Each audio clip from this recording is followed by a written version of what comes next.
and gentlemen, esteemed guests, and distinguished panelists, a very good morning to everyone who has joined us today for our panel discussion on access to political spaces for people with disabilities, a lifelong journey that also marks the commencement of our campaign, Access to All, which is a comprehensive initiative aimed at ensuring equal access to political spaces and tourist places in the vibrant cities of Delhi, Jaipur, and Rishikesh to people with disabilities.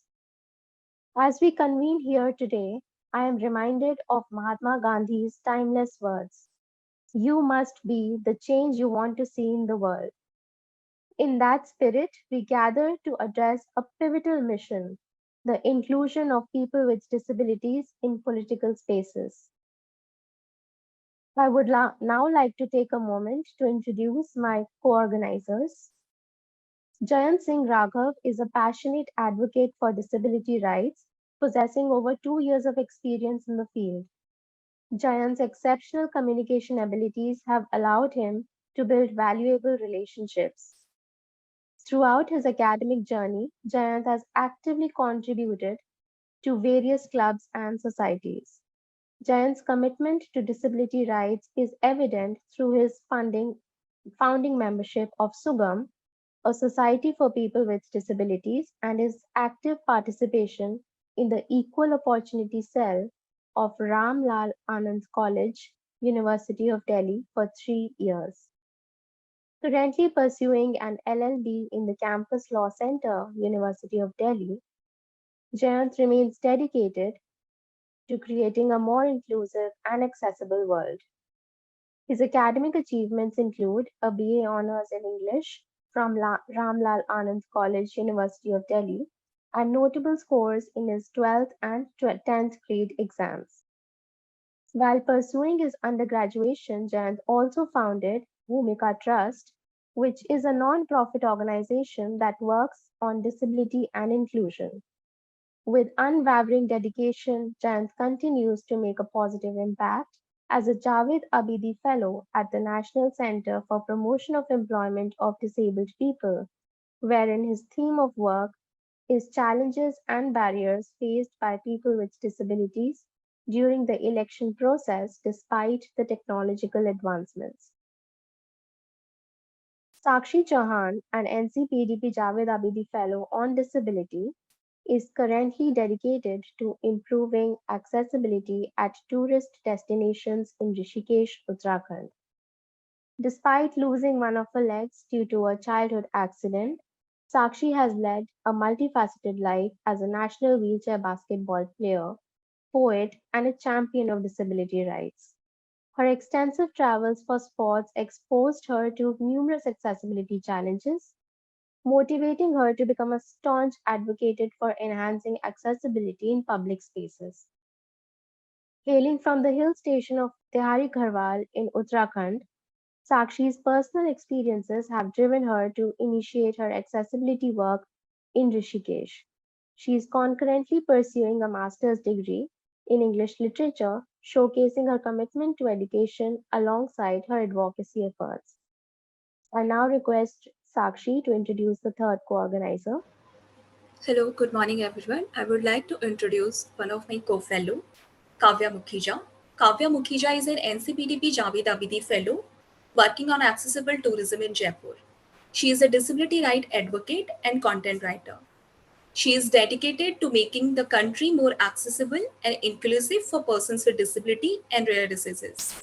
Her work experience include roles such as job coach at Vishesh and creative writer and social media lead at the Anonymous Writer.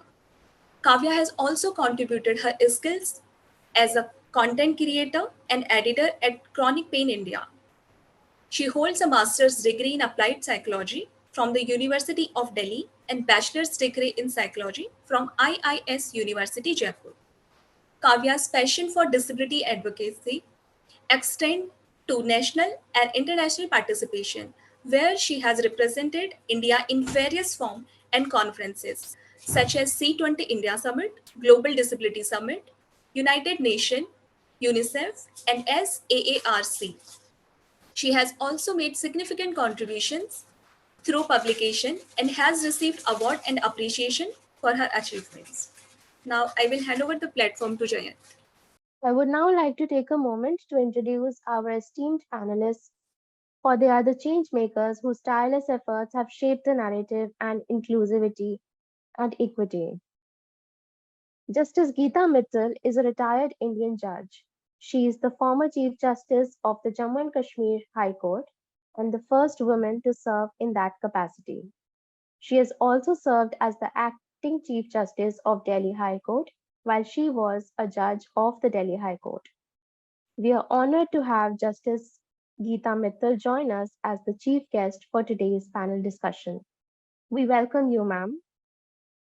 Dr. Satyendra Singh is a medical doctor at University College of Medical Sciences and Guru Tegh Bahadur Hospital, Delhi. A physiologist by profession, he contracted poliomyelitis at the age of 9 months, but went on to complete a Bachelor of Medicine, Bachelor of Surgery from Ganesh Shankar Vidyarthi Memorial Medical College, Kanpur, and later on Doctor of Medicine in Physiology.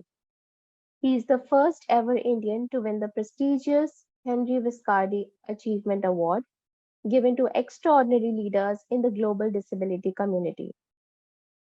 He is a noted disability activist, especially for his sustained efforts in making public places accessible for disabled people, for which he was conferred the National Award by the President of India. He is also the first Indian to be awarded the McLean Center for Clinical Medical Ethics Fellowship at the University of Chicago. We welcome you, sir. Ms. Shruti Pushkarna is a multimedia professional with over 11 years of experience in journalism. She has a bachelor's degree in English literature from Lady Shri Ram College for Women, Delhi University, and a post-graduation in content creation and management with a specialization in new media. She has worked as a news and programming producer in television as well as online media with reputed media groups. She has also worked as an events producer, conceptualizing and executing events on various themes in the domain of media. With two grandparents who dedicated their entire lives to social work, Ms. Shruti has been closely associated with community service since childhood. She is the chief functionary in a 30-year-old home-run trust, Khel Charities, which provides equal opportunity education, support, and employment to the underprivileged. We welcome you, ma'am. Dr. Vipin Malhotra is an associate professor at Aurobindo College, University of Delhi. He has earned a PhD degree in political science and government, showcasing his deep commitment to the field of academia. Dr. Malhotra's academic and research pursuits primarily revolve around critical areas of human rights and social issues. With an impressive academic background and professional experience, Dr. Malhotra has established himself as a respected authority in his field. His research encompasses a wide range of topics related to political science and government, particularly focusing on human rights and social issues. His work include examining and addressing critical questions surrounding social justice, civil liberties, and political participation, contributing valuable insights to both the academic community and society at large. We welcome you, sir. Advocate Subhash Chandra Vashisht is a lawyer and specialist in accessibility, universal design, and diversity inclusion.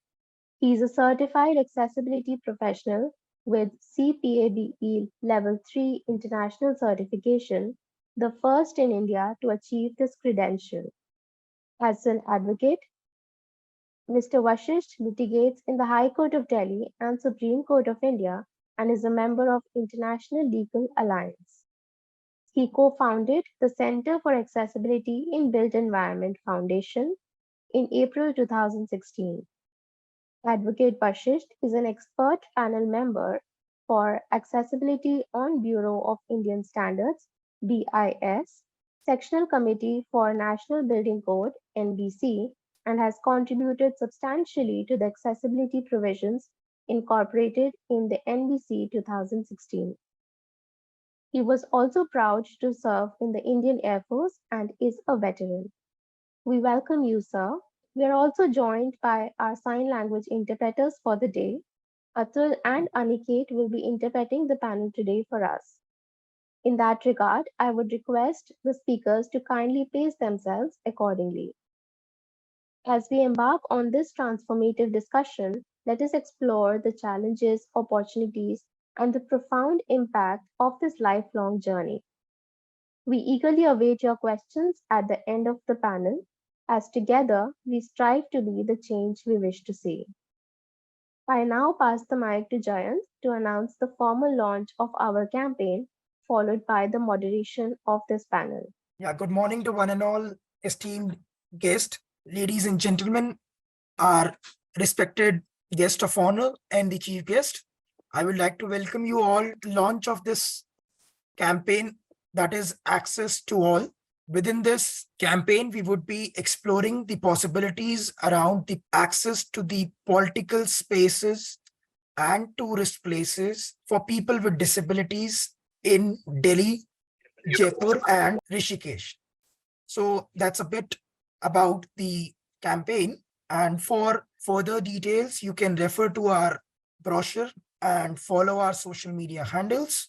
That was a short brief and a formal launch of the campaign that is access to all.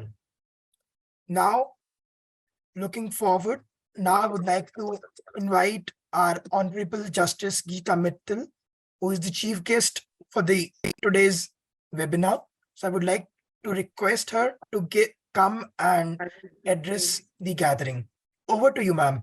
Good morning, namaskar, sat sri akal, assalamu alaikum, salam, Dule from Ladakh. Very inclusive greetings, not restricted by time zones or times. I'm not saying good morning, good afternoon, good evening, depending on the time where you're located. But I'm talking about in greetings, which are universal and welcome everybody. I normally say good day. I opened by saying good morning today. I am having a little technical difficulty. I'm very sorry to my dear friends who are part of this wonderful program. It's the conceptualization is so good, and it is so good, heartening to see that we have actually commenced the conversations on such critical issues and narratives when they're navigating the common spaces or even private spaces. And if people seem insensitive, it's not because they're actually insensitive, but it's because they're ignorant about the special needs or requirements, and the minor changes which can make the space so inclusive for a person with a disability. So I think we should factor in that very important factor when you're undertaking this campaign and make people aware.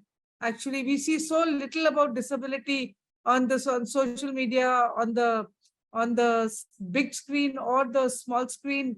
If we could do more in making people aware of what are the challenges and what little things could make things easier, or include disabled people in our day-to-day life and special programs that we are conducting, it would be excellent and wonderful. My tryst with disability actually began with working with a child with mental retardation. And this was in the United States of America in 1978, which was already very evolved. You could be in a bus with an autistic child who would just stand up and in the middle of the corridor and not move. And nobody would whimper or complain. Passengers behind him would wait patiently till the child decided to move. The driver would not pester the parents for having obstructed the passage of the people who were wanting to get off the bus. Unfortunately, we don't see such patience in our country. Road rage is rampant for random reasons and completely unwarranted. and nobody has a space to engage patiently with somebody who is needing a little time, or is having difficulty in maneuvering himself or herself in a public space. A park's access is something which struck me on the bench when was doing a writ petition regarding accessibility in public buildings in the court. I think I took it up as a issue of public interest. And there were 7 landowning agencies in Delhi. And by the time I'd finished, first we got a disability audit done. We used disability activists. We used Nipun Malhotra's organization to help the authorities conduct the disability audit. And by the time we were done with the writ petition, New Delhi Municipal Committee and the Delhi Cantonment Board actually filed affidavits saying that all their public spaces and their buildings were enabled. So I would really appreciate if one of you would do a check on this and report back if this has actually happened. But we did see pavements with ramps on either edge. We saw bus stops in the NDMC area which were more suited for the disabled. But over a period of time, we found that even these very special spaces and facilities carved out for disabled people were being misused. You find two-wheelers, you find motorcycles, you find scooterists using those ramps to get across faster, by stepping the main road transport. As a result, these public authorities have very ignorantly, somebody in the public authority has very ignorantly put those little pillars or poles, at a distance of 1.5 foot, 1.5 foot, to prevent these scooterists, two-wheelers from climbing onto the pavement. But as a result, you have rendered that very space inaccessible for somebody in a wheelchair, for somebody using crutches, or even somebody, who is visually impaired and is navigating a pavement. They will certainly not be able to, or miss that little pillar or pole. So this is what has happened because the public authorities who are working these spaces are not sensitized. We had begun a training program in the NDMC where we had joined officers from the Municipal Corporation of Delhi, the DDA, the Delhi Transport Corporation. Also, it was called a Training of Trainers program, and your friend Nipun would be able to share the program which was crafted, and we had actually run a few trainings. I did this in Srinagar as well, but this should be part of, educating public authorities should be part of the campaign that you run, and not only the man on the street or the common person. A personal difficulty which I had noticed in a public space was a person on a stretcher or a wheelchair accessing a train. The coaches don't have space more than even, I think, 1.5 foot or 2 foot space to reach the berths. So you cannot maneuver a stretcher onto a berth in the middle of the coach. A third experience which I noticed was when a blind student was prevented access into the reserved coach when he was coming to Delhi to take an Delhi University entrance examination. I had taken this as a public interest litigation issue, and in this matter, I had appointed a committee which included the senior advocate who's visually impaired, a person with motor, disability, a former general manager in the railways who was in a wheelchair, and Nipun to craft out rules, suggest rules and measures which would enable railways to be disabled friendly. But the blind child who was prevented access into the reserve coach had actually a valid ticket. The train reached the station at 2 in the morning, but fully able persons had occupied the coach and did not open the coach. So a very basic issue with regard to placement of the reserve coach for disabled, was one of the issues which I had flagged. Perhaps if we place such a coach next to the engine or made it mandatory for railway staff to see that disabled people were not prevented from entering the reserved coach for them would go a long way in enabling public access. This is part of what I'm talking about, may not be strictly on the subject, but you've given me an opportunity to speak in areas which have come before me and they still trouble me a lot. So, but we're talking of spaces, access to political spaces for persons with disabilities. Now, this is very, very important. I have noticed that when you go for elections and you go to cast your vote, the only thing that has been thought of in making the election process accessible is providing a wheelchair. We don't look beyond a wheelchair. Everybody, every institution thinks that having a wheelchair is enough for providing access. You don't see tactile markings at airports, no rails for people with a crutch, no, even the toilets marked specially for the disabled are not really disabled friendly. There are disabilities which are completely ignored. We don't talk of the mentally challenged persons, people with mental incapacities at different levels. This is an area that I think we must take up on a war footing. Mental health issues, we think that these people need to be confined to their homes. And if a parent has a mentally challenged child, they're almost jailed. This issue also came up before me in a court in a petition where a brigadier was being transferred from his place of posting to another area, and he had sought a stay on this transfer on the ground that he had a 18-year-old child with cerebral palsy who was completely wheelchair bound and confined to the bed, and that the child was undergoing a special rehabilitation program.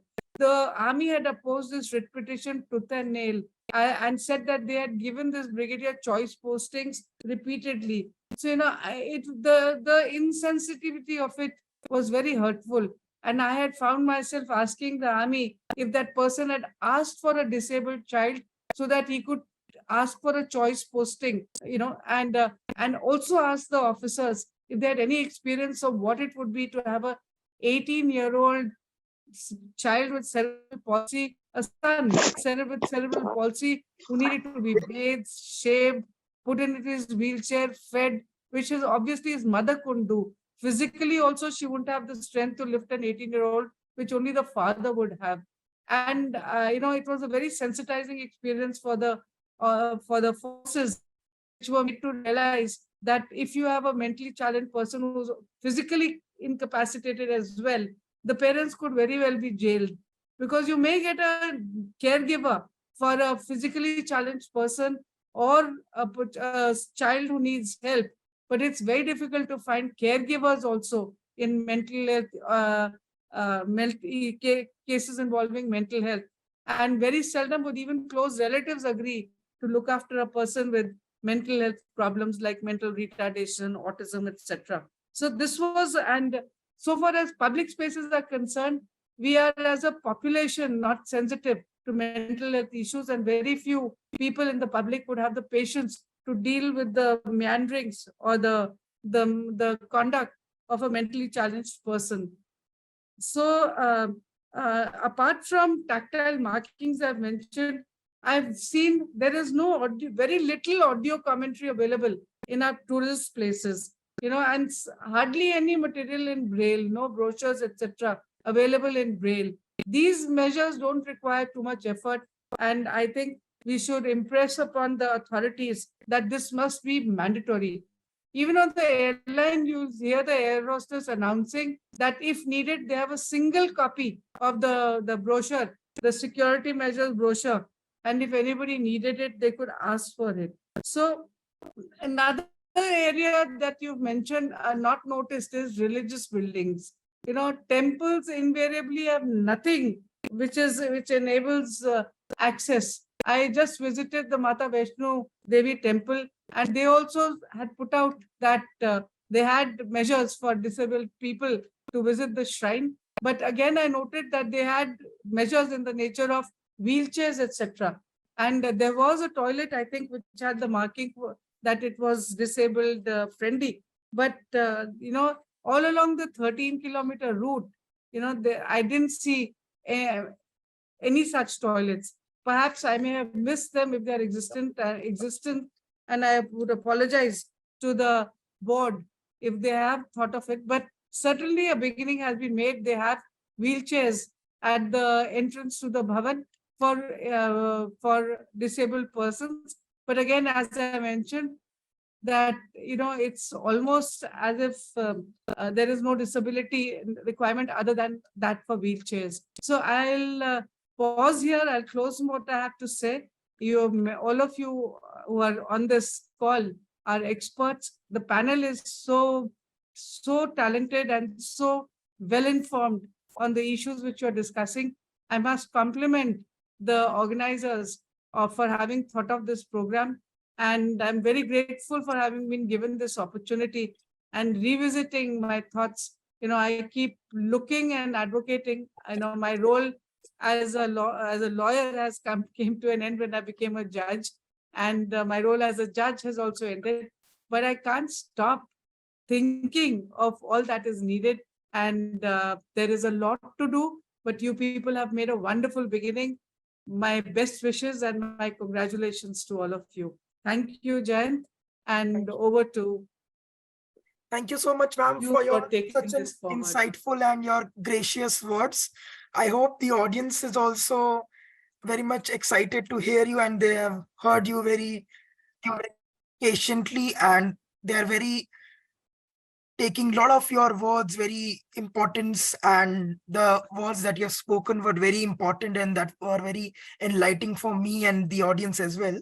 So now I move to the moderation for the panel discussion. So before I proceed, so I would just like to inform the audience and our panelists that Dr. Vipin Malhotra, who was one of the panelists, he won't be able to join due to some unforeseen circumstances.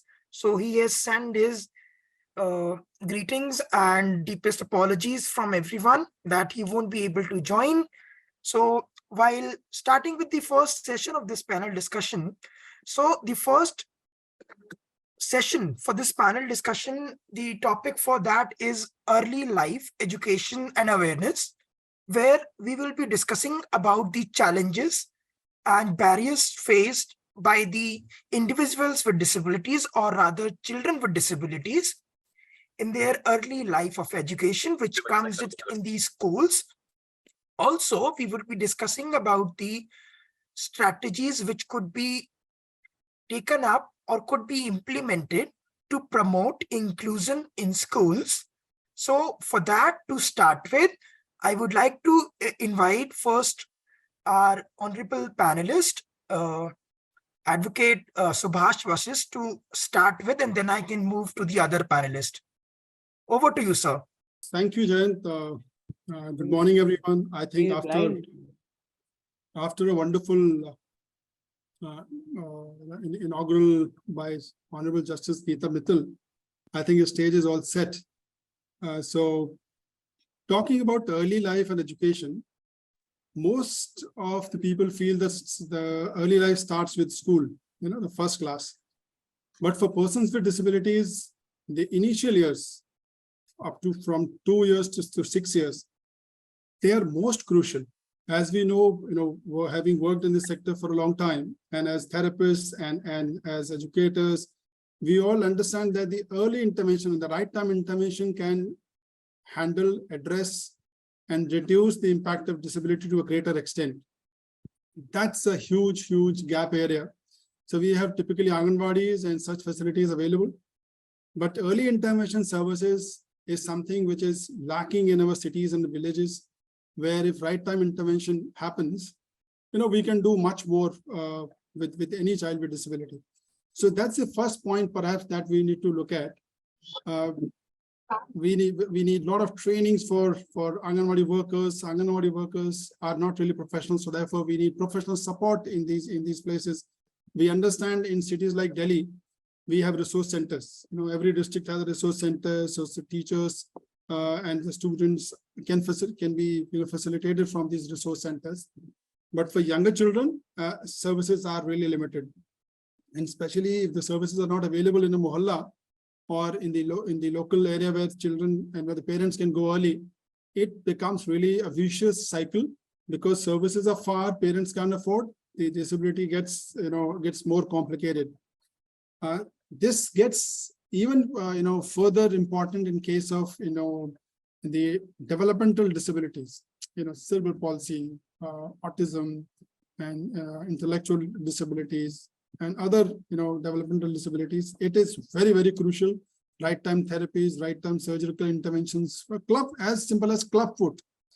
So we have seen if it is done really early, a lot of disabilities can be avoided. So that's my first point before we go to education. After this early intervention, you have these pre-primary centers, where kids are, toddlers are told or taught to become social, accept each other, and at least they learn how to sit, how to talk in an external environment away from family. This is another place where there's a complete absence of facilities for children with disabilities. There are special centers, where any disability, there is complete absence. So schools do not, and these early centers, these people do not accept children with disabilities. That's again a huge area, which perhaps we need to think of even the child before the child goes to school. Now coming to school, we have some very good laws. However, we all know that implementation is something that is severely lacking. At some places, it is fairly good, but the teaching, fraternity, the teachers, the diet teachers or teachers who are teaching in the primary school, how equipped they are to handle children with disabilities. We had a PIL in Delhi High Court way back. I mean, I'm talking of when we had the 95 Act, almost 6 years and 7 years after the implementation of or notification of that act. An organization like Social Jurists with our colleague Ashok Agrawal had to file a case in the Delhi High Court saying there is no policy for children with disabilities in education, whereas the law says so. And then hurriedly the policy was made. So that was the level of probably preparedness at the level of government. And these cases, several of these cases from Social Jurists and other organizations insisted, the results insisted, the judgment insisted that every school will have 2 special educators. But if we look at the expanse of nation, except for Delhi or except for a few cities, how many schools have actually those 2 special educators who are really resources working for that school? So the end result is other teachers who are non-disabled or who are not really special educators, they wash their hands off saying we don't know anything about this subject. So therefore, it is the role of only disabled, only the special educators. We have nothing to do with it. The solution to this is actually that every teacher who's appointed must be sensitized, trained to handle children with disabilities. Only for specialized training, only for specialized interventions, of course, you can have special educators and resource centers. But for all general needs of including the children with disabilities in the education, I think we need to have all teachers trained. So no teacher who's not really confident or equipped to handle children with disabilities shouldn't be appointed. That should be the first condition. So that's how probably inclusion will happen. As long as we keep relying or leaving anything and everything to do with disabled children, probably inclusion will never happen. I very often cite this example that as long as the disability related stuff was anchored in the Ministry of Social Justice, it would remain be looked at as a social issue, as a welfare issue. So each ministry which is dealing with that issue, for instance, Ministry of Education or Ministry of Child and Women Empowerment, I mean, such ministries that are directly dealing with children who are non-disabled, they need to come in and they need to fill in that gap. Ministry of Social Disability Empowerment, they can always fill in, but the primary role has to be of the central ministry. That has that has started to show effect. We see in the implementation of Access to India campaign. I think this point was really highlighted pretty broadly to the Honorable Prime Minister and what you see today is that each ministry has been tasked by the Honorable Prime Minister to come out with their own accessibility guidelines and to deal with the issue of disability in their own, whatever subject, sector-specific subject that you're dealing, you need to deal with them independently, and wherever nudge, help, assistance, facilitation is needed, the Department of Empowerment of Persons with Disabilities is definitely playing a role there. So you see, there are sector-specific guidelines being released by different ministries. So this is a step in the right direction. You see, CBSE has come out with an inclusion guideline, accessibility guidelines for themselves. UGC has come out with them in the field of education. So the entire, this space is getting ready gradually with the creation of these guidelines and the awareness that has come about with the efforts of government, with the efforts of the advocates in the space, and also the special educators who are doing human service. Their association, they're reaching out to every, and of course the role of the courts can't be underestimated. The way Delhi High Court and many other courts have taken the side of empowerment of persons with disabilities, it's really commendable, and it's that effort which is seen on the ground and as of today. And there is another area which is in the private schools, you have 25% seats reserved for disadvantaged section, and out of this 25, 3% as in out of this 25, 3 seats are reserved for persons with disabilities or children with disabilities in these private schools. So this is done by draw of lots by, especially I know of Delhi. I don't know how it is implemented across India, but if we see, a lot of these seats go vacant because of lack of awareness, and these seats are not really filled, and a lot of parents are not able to use these seats because there are overheads, though there is no fee, but in the name of other development fees and other charges, parents do feel that they are sort of cornered and they're not able to, due to economic issues, they can't really address them, and the child is really feeling misfit. But these are other issues that perhaps this is not a right platform, but a beginning has been made and children are getting admitted, and larger awareness is needed so that they can also get admitted into the private schools.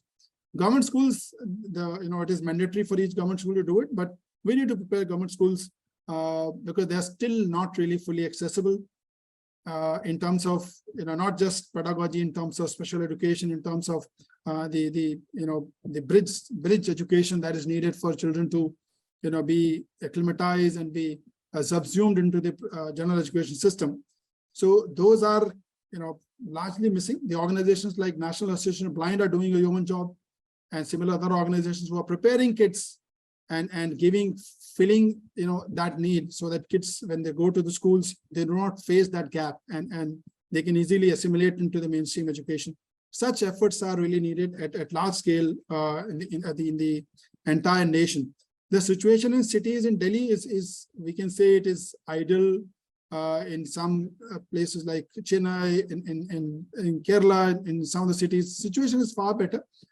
But imagine the rural India, where the school just has 1 or 2 teachers, probably one who's acting as a headmistress or headmaster, and other one is an assistant teacher, 2 people, or at some places only 1, handling about 100 children of the village, and disabled children also happen to be there.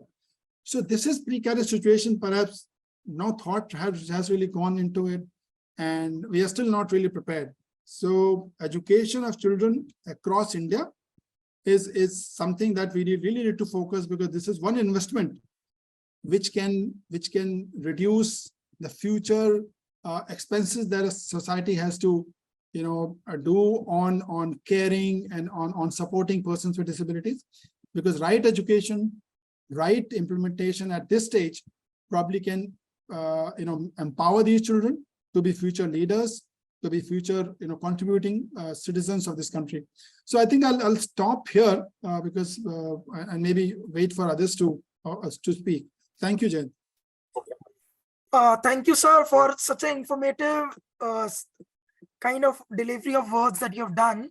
So before I invite our next panelist, I would like to inform you all that today is also the International Sign Language internationally celebrated. So I would like to congratulate all of you, and especially the sign language interpreters, Atulji and Aniket, who are interpreting for our deaf friends.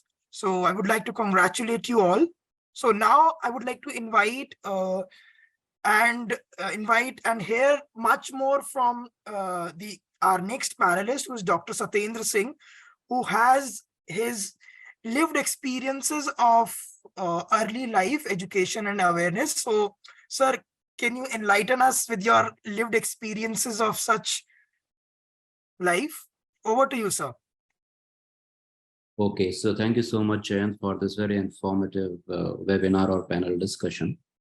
And you asked about my early experiences as a child with disability. So right now, whatever I am, it is all because of the support system I got, that I was able to, get my school education, after that, the higher education, and then the professional education. So the education plays a very pivotal and key role in enhancing the quality of life of people with disabilities. And we have seen that persons with disabilities, they remain less likely to attend school and complete primary education. And they are more likely to be illiterate than persons without disabilities. If you look at the data which is available, on average, 1 in 3 children with disabilities of primary school age is out of school, compared with 1 in 7 for children without disability. And this creates a cascade effect, because we keep on seeing that, the common excuse given by the government is that the enough seats are not being fulfilled in employment for people with disabilities. So how can we see those seats being filled in either employment or maybe at the university level in higher education, when at the very first instance, the girls and women with disability, girls are not able to get that quality education at the school level itself? Because at many of these schools outside the metro cities, in the tier 2 and 3 cities, many times they do not even have accessible washrooms, the first prerequisite, and which force many of these girls with disabilities to, skip school and get that very valuable education which is there. Also, the primary school completion is also lower for children with disabilities. 54% of persons with disabilities in comparison to 77% without disabilities are literate. And that creates a huge barrier. So what can be done is that, of course, we keep on talking about sustainable development goals. And the goal 4 is categorically about ensuring inclusive and equitable quality education. The world leaders are meeting in the United Nations, and they are talking about the mid-review of SDGs in this month.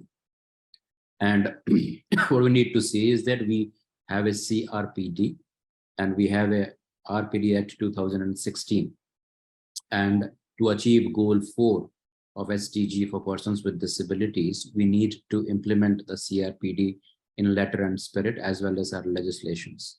What we can do is that we can strengthen national policies and the legal system to ensure access to quality education for all persons with disability. Now compare that with what happened with the much fancied talked about G20 declaration, Delhi Declaration.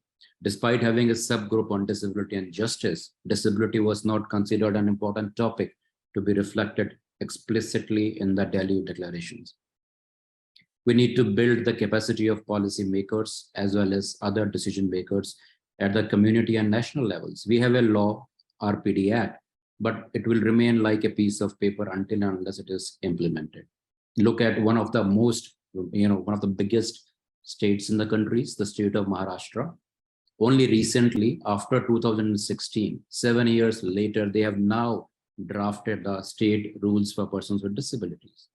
How can we implement these? How can we implement the RPD Act even when the state has not even ratified the rules?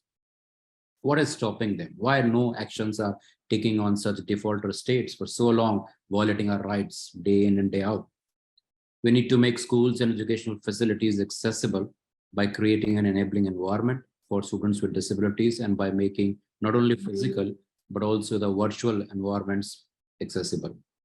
And the important thing for that is that we need to adopt a learner-centered pedagogy, which acknowledges that every child has unique needs, not special needs. There's nothing special about the right to education. It is only a specified need based on your specified disability, which needs to be accommodated through a continuum of teaching approaches. And it is the responsibility of the teachers in the school to do that. The time has come now, and there shouldn't be any excuses. Thank you, Jen, and the team. Yeah, thank you so much, sir, for your kind words. Now I move to the next session or the next part of this panel discussion. So here we will be discussing about the youth transition. So in that we will be discussing about the youth transition challenges in adulthood. So here we will be discussing about the transition challenges faced by persons or young people with disabilities in accessing the higher education and employment as well. Also, we will be discussing about the role of mentorship and support being required by youth with or young people with disabilities in engaging with the political spaces. Also, we would be highlighting some success stories of youth with disabilities in politics. So to do that and to start with, I would like once again come back to Satyendra sir, as he has been an icon for the state elections in Delhi. So I would like first him to come in and tell us about the agendas or the pointers that I've just spoken out. So over to you, sir, first. Thank you, Jen.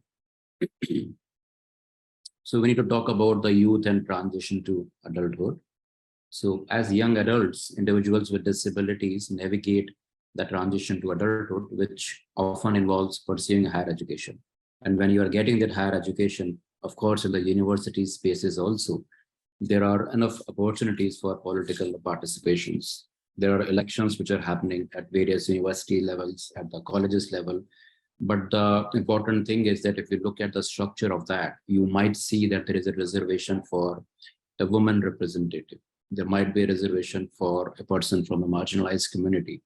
But have you ever seen a specific reservation or a slot for somebody who is a representative of the disability community? We don't see that.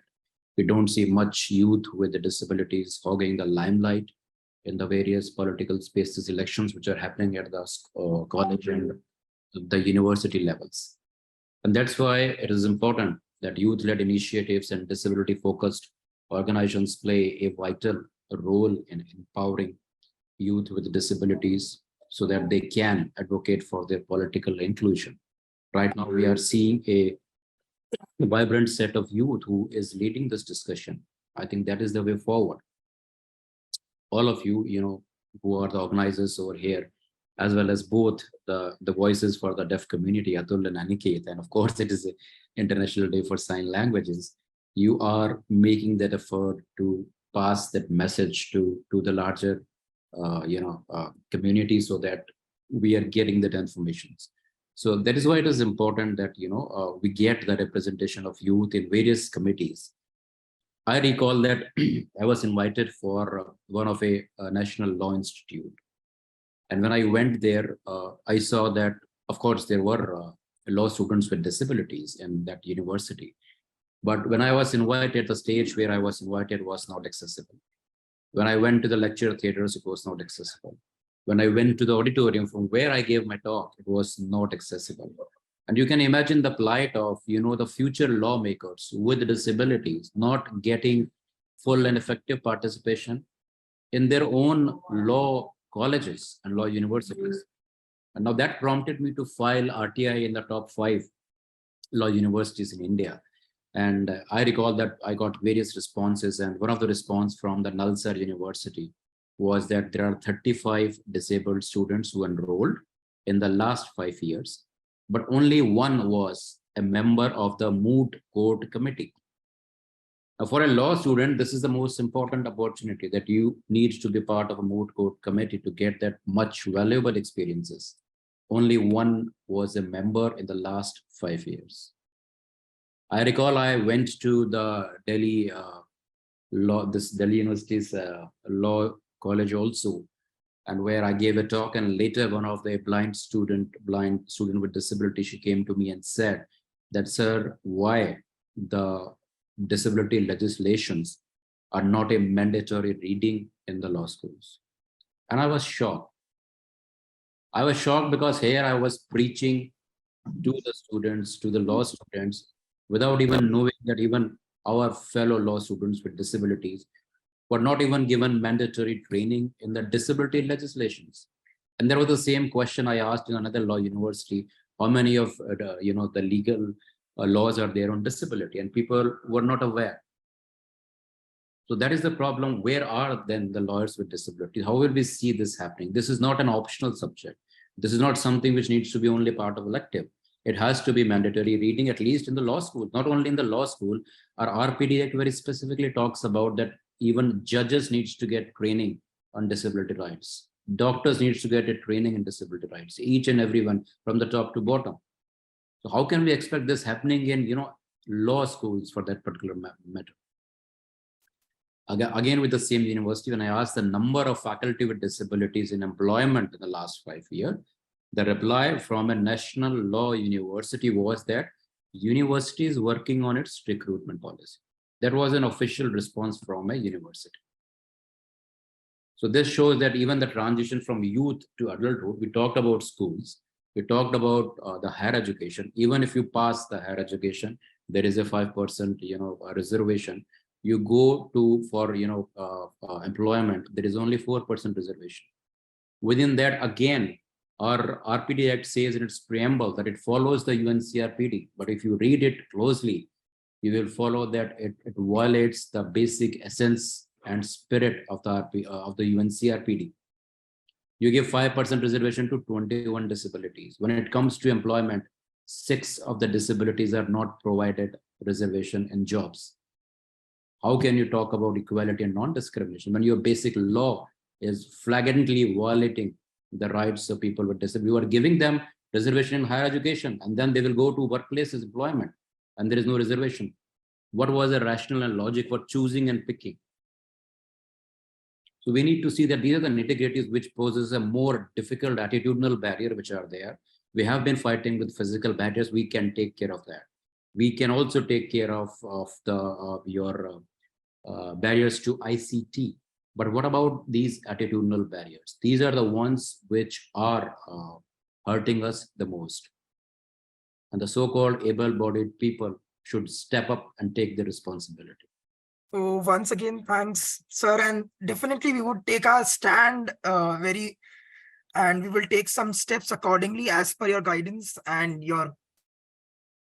So moving further, so now I would like to invite the other panelist, Advocate Subhash Vasis, sir. Sir, now I know you have worked a lot on the accessibility of the higher education and the access to the higher education and to the employment.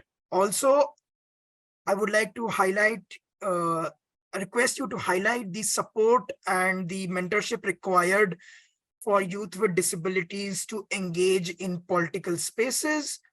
And if possible, if you could highlight some of the inspirational stories. That's all. Over to you, sir.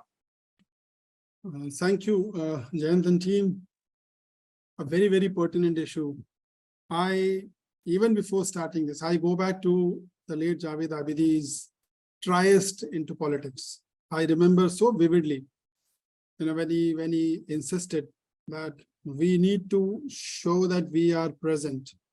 We need to insist, we need to show that, yes, we are also contesting. Whether I get 1 vote or 2 votes, but my convincing would see people with disabilities, conversing in the community, coming out, and they can be leaders. And when he contested an election in Delhi, and all persons with disabilities, organizations would rally behind him, and he'll go from door to door. I vividly remember that situation. And I also recount the number of votes that he scored, immaterial, but the presence that he made on the scene, and how people felt. I'm talking of people who vote. And I go back to what my colleague Satyendra said, that it is all about attitude. The society in general does not see competence, does not see capacities, does not see the leadership in persons with disabilities. So therefore, what is needed is perhaps, yes, on one hand, the society's attitudes and those things are to be addressed, but at the same time, the attitudes are developed over a period of time, having seen, okay, what this person does or what persons of this category are able to do or doing. So from this, what I see is we need to present a picture of ability, picture of competence, picture of that people with disabilities can lead. And in these circumstances, I see the role of the NCPDP in the form of current fellowship is really tremendous. It is providing leadership opportunities to fellows like you, which is tremendous initiative, and similar initiatives are needed across India.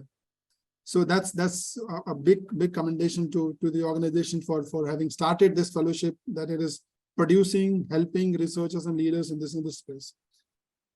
Leadership, especially in political spaces, is not only about winning an election. Okay, we'll talk about it a little subsequently. But even before that, how active are you as an electorate? How vibrant are you as an electorate? How aware are you as an electorate? You'll find, you look at the recent, the election that's happening in Delhi University. What is the participation of students in the elections?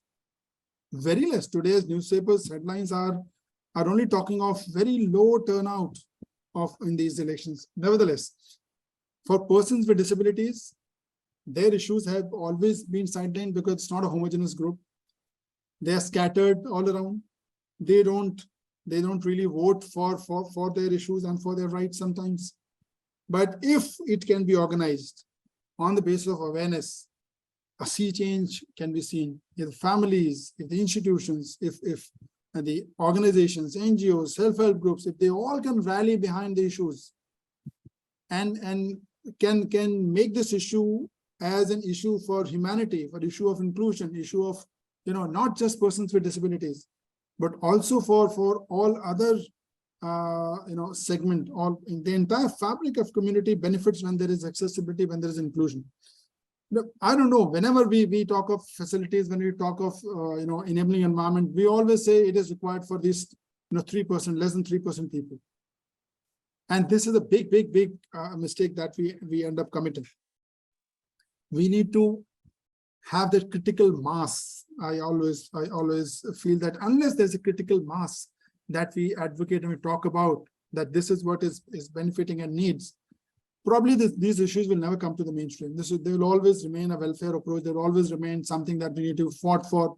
You go into the court and getting order from a sensitized and aware judge, and if it lands up before an unsensitized judge, then probably we have seen the impacts. We have seen how blind people were disregarded or were not considered competent to become judges by none other than a bench of the Supreme Court. But however, subsequently it was of course corrected by the current Chief Justice, saying that can't be taken as a precedence. But what I'm trying to say is the concept of competence need to be seen in persons with disabilities. And when it comes to political leadership and political participation, it is not just contesting election, but also being a live and very active and very vibrant electorate. So for this, perhaps mass organization or awareness is needed among persons with disabilities across India by the self-help groups, by the organizations, so that at least they are voting, they're ready to vote. The Government Election Commission of India did a wonderful thing. We have the Smita here, who actively led that. We were also partnering people like Satyendra, us, an entire sector. We're helping Election Commission of India, at least making that effort to include persons with disabilities as voters because they were always on fringes. So that has happened on this side.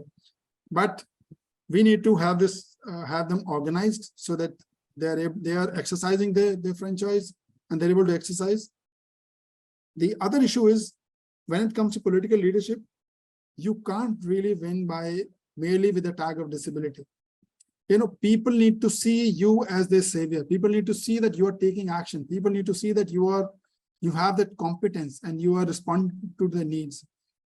So there are two ways of getting into an election: that you're really genuinely able to work, and otherwise you're really very strongly networked. So there are two other extremes.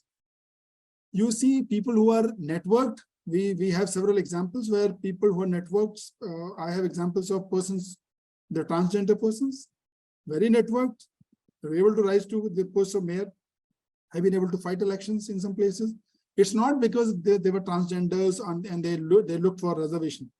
It's because they were able to showcase their leadership, they showcase their abilities, they were able to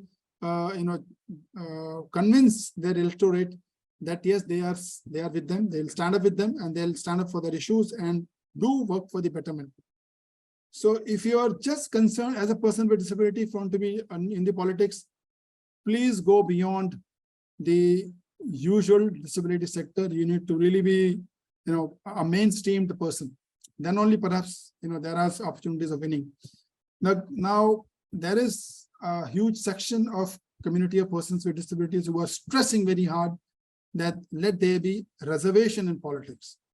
And I think to this effect, probably government of Rajasthan had reserved certain positions in the at ward member level or the panchayat level. They had done that. And what you see in there are a lot of people who nominated to these positions, those who had some affiliations with some of the other political organizations and who had some leadership skills, because posts were reserved. They were able to make it to that. Subsequently, there were cases, there were highlights that some people who were non-disabled or fictitious disability, they also got appointed on those, nominated seats, because again, at the end of the day, it's politics. So, but these nominations can, of course, like reservations, they can give you an entry to that space. But you will have to remember that it is still a nomination. It's not that you have contested an election. To contest an election and win an election, you really need to, as I said, I'm just at the cost of repeating, that you need to be seen as a leader of masses who's committed to the masses. People need to see beyond your disability, your abilities as to what you can render to them, how people can benefit with you as a leader. So that's leadership skills are needed for persons with disabilities to be acquired. Of course, they start from the education, and this only happens when the whole scenario, as Satyendji has initially said, that it's the attitudes, is the social attitudes, is the perception of community, how people outside in society need to undergo a change. And that will not undergo a change merely by a law or merely by training programs. Probably live examples is something that will set that change in motion. Example, role models like you all people who are fellows, role models like Dr. Satyendra and Smita that I can see, and many others in the audience. We need these role models out there, and probably yes. Then of course it's a long way to go, but we have already made the beginning, and we are on the right track. It's only that it needs to be organized. It needs to be a little hastened up and done it in a more systematic way. So I'll just stop here. Maybe listen to others. So thank you so much, sir, for once again for your kind words. So now, as you mentioned, we were discussing about the higher education, political spaces. Now, as we know, we are discussing about a journey of life. So we have discussed about the early life of education and awareness at school. We have discussed about the higher education. Now we are moving on to the next part of the life, which talks about the adulthood, where the topic says the adulthood navigating political spaces. So now we would be discussing about the challenges that the adult with disabilities face while seeking political offices or at political activities. Also, we would be discussing about the strategies that could be adopted to make the political campaigns, events, rallies, and such others, to make them accessible and inclusive for all. Also, we will discuss the case studies of the leaders with disabilities and their contribution to the inclusive policies. So for that, to throw some light on that, once again, I would like to invite first, come back to Subhash sir itself. So Subhash sir, would you like to highlight some of the key points on them?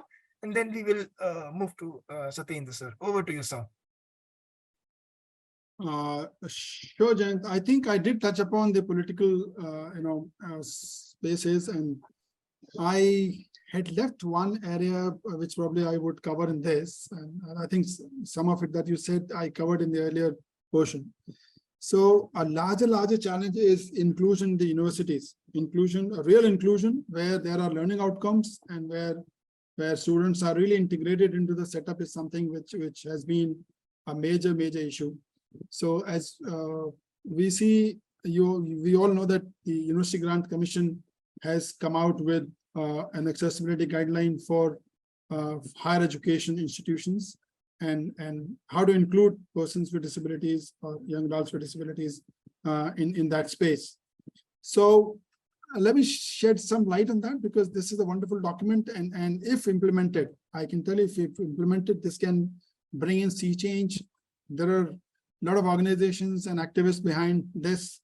There might be a 7-member team, me and many others from this space were involved in creating this access standard for the University Grant Commission, Ministry of Education. Of course, at the instance of, I'm sure it was at the instance of Supreme Court, because Javed Abidi Foundation and probably a few others had petitioned the Supreme Court on in the absence of this, that there is complete absence in universities on inclusion of persons with disabilities or facilities in the higher education. And so, but finally, now we have a document, and this document has, from at the point that you enter into a university, how somebody sees or the university is able to acquire information about your specific needs as against special needs. Specific needs, because specific needs can be for specific disability, irrespective of degree of disability. I think this debate has already happened in the Supreme Court in the Vikas Prasad judgment, where degree of disability is of no relevance. The specific needs is what is important, and not the degree. So if you don't have a benchmark, still if you have a specific need, the law is talking about reasonable accommodation, and the institutions will have to provide that accommodation. So that accommodation and the process to get the reasonable accommodation has already been incorporated in this guideline, which is I call it a hallmark, and probably many others can initiate this, and this needs to be replicated across spectrum, whether it is employment, whether it is education, higher education, or wherever you have inclusion requirements in the community. So coming back to the universities, see, currently what is happening is in the university space, the persons with disabilities still, despite this, I mean, this has just been launched, so this has not been yet implemented, but the leadership that sometimes you see in the EOCs and the enabling units, all people are not like Dr. Singh. All people are not really. I mean, we have found persons with disabilities who have become leaders, and when they reach these positions, they take different positions. They take they refuse to take disabled positions, and they start aligning with the protecting the interest or serving the interest of the organization that they're working with. And this creates a huge roadblock, and I'm sure this is a very difficult situation for many, because I have got several examples. I'm not talking of Delhi, I'm talking of many other states where we initiated some of these activities, and we found that our own leaders, in very simple words, they ditched the sector. They literally, instead of insisting the institution to provide that support and provide that mechanism, they did not they did not do that. So that's something which we all need to be very, very alert to, that people within our sector, people with disabilities need to, whenever they cross having used and experienced the disabilities and have lived experiences, must at least stand up to this. They need and allow people to avail the facility that exists for their inclusion. So this is one area. Others is their participation in the leadership position within the institutes and within universities. See, you have a lot of clubs within the university setup, and these are a lot of clubs and a lot of other organizations, initiatives. Why persons with disabilities end up only on the enabling environment committee or one committee that's dealing with persons with disabilities? What's happening to all other committees, where you have non-disabled people? Why? So relegation of persons with disabilities to the committees that are dealing only with persons with disabilities is something that we need to go beyond. That's something we need to, the persons with disabilities need to see themselves, if they really want to lead, they need to see themselves as leading into the mainstream issues as well. Why can't a person with disability head the communication group? Why can't the person with disability head the person with a certain disability head the say cultural group? Just an example, because these are positions that prepare a person for future leadership roles. In student union politics, I again come back, yes, reservations will put you in, but eventually to go to the top or to be in a responsible position, you need to show your commitment, you need to show your skills, you need to really I would say commit to that particular activity. So now moving on to the next panelist, Satyendra sir, I would like now you to come in and just talk about the people who are adult with disabilities, rather I need to say. So if you could highlight some of the things, some strategies that could be implemented or could be adopted to make the political spaces inclusive and accessible, events, and some case studies, if you know, of the political leaders with disabilities and their contribution to the inclusive policies, and moreover to the challenges faced by adults with disabilities while seeking or acquiring the political offices and in getting involved in the political activities. So over to you, sir. Thank you, Jain. इतिहास हमें बहुत कुछ बताता है. History tells us a lot of things. History tells us that DMK chief Karunanidhi, when he acquired age-related disability, he stormed out of assembly saying there is no place for the disabled. There was an opportunity missed where he could have raised his right to participate in the assembly on an equal basis with others. He could have demanded accessible assembly.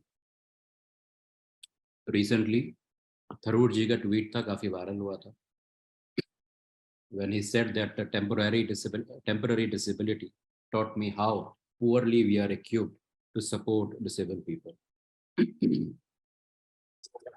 की party के जो एक हमारे नेता हैं, the former Prime Minister Manmohan Singh, during the voting for the most recent presidential election at Parliament, former PM Manmohan Singh ji was helped up from his wheelchair because the ballot box was placed at a height that was not accessible for wheelchair users.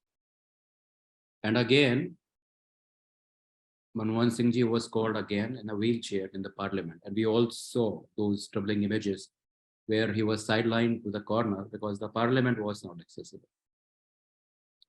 Then suddenly the Amrit Kal came and we saw the new parliament. हमने नई parliament देखी. तस्वीरें आप सबने देखी हैं, काफी भव्य तस्वीरें थी. लेकिन हम लोगों को, विकलांग जगत को, वो चीजें दिखती हैं जो बाकी लोगों को नहीं दिखती हैं, बिना किसी दिव्य शक्ति या दृष्टि के.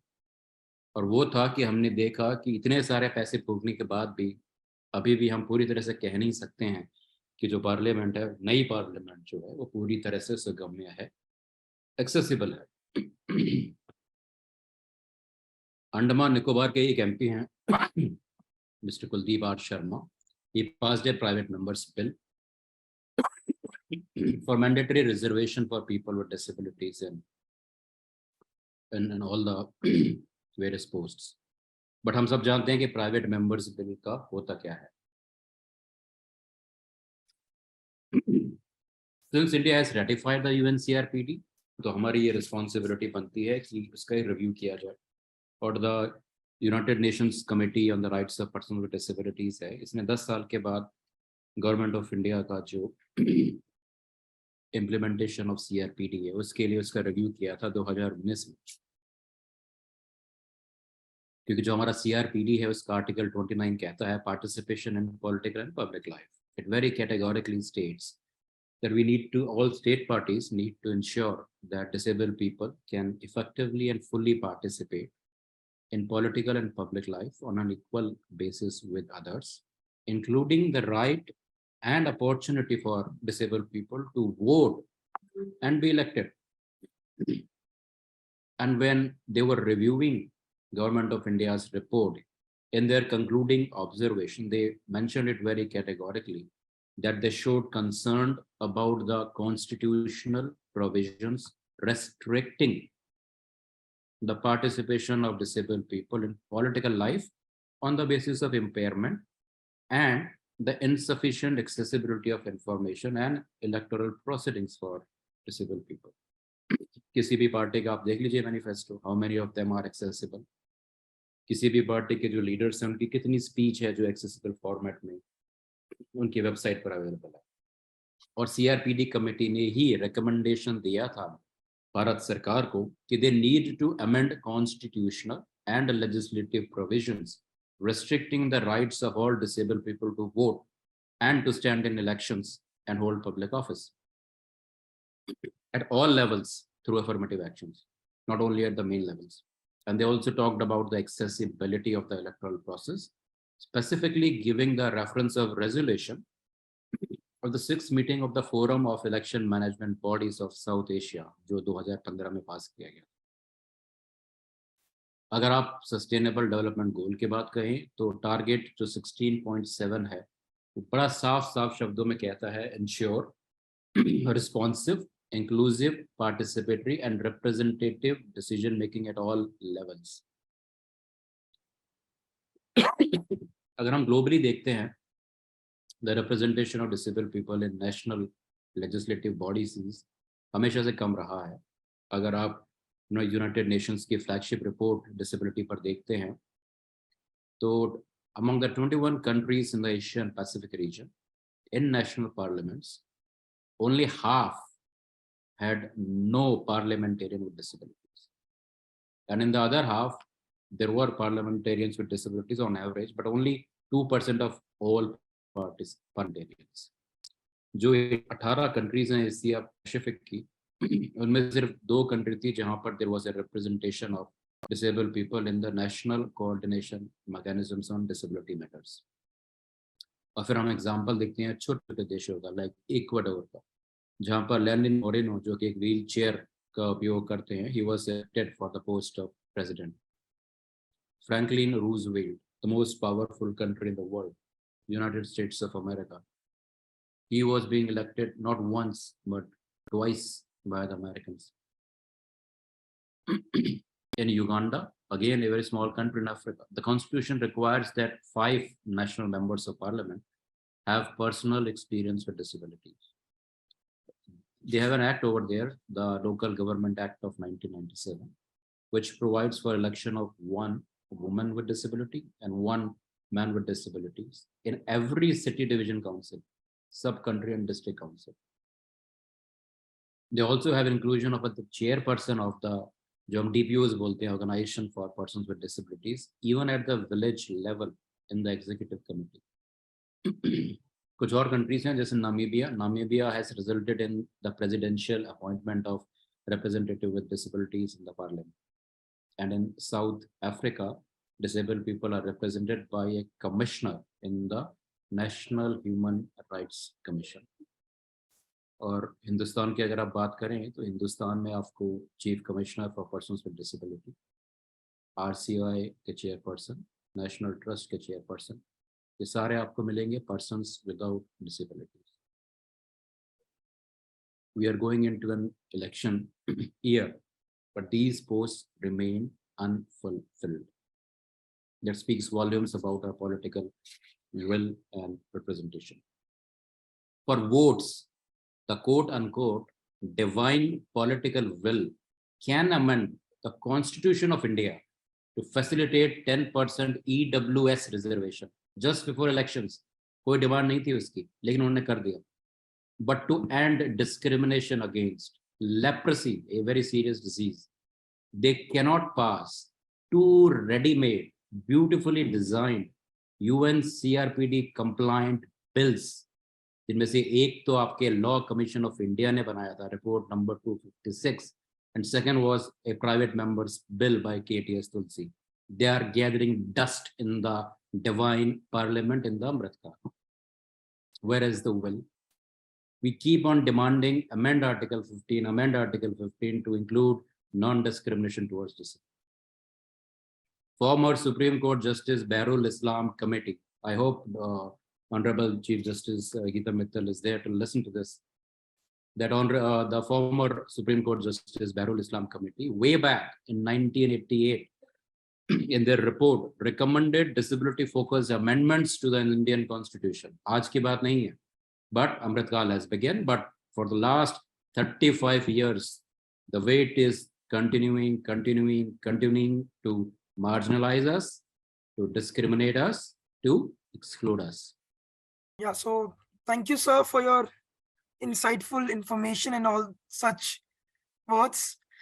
So now moving up to the next part of the life, which is the middle age.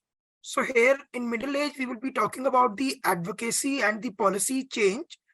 So here we will be discussing about what are the roles played by the individual with disabilities or the activists with disabilities or the NGOs or the self-help groups in making the policies or advocating for the rights of persons with disabilities or people with adult with disabilities.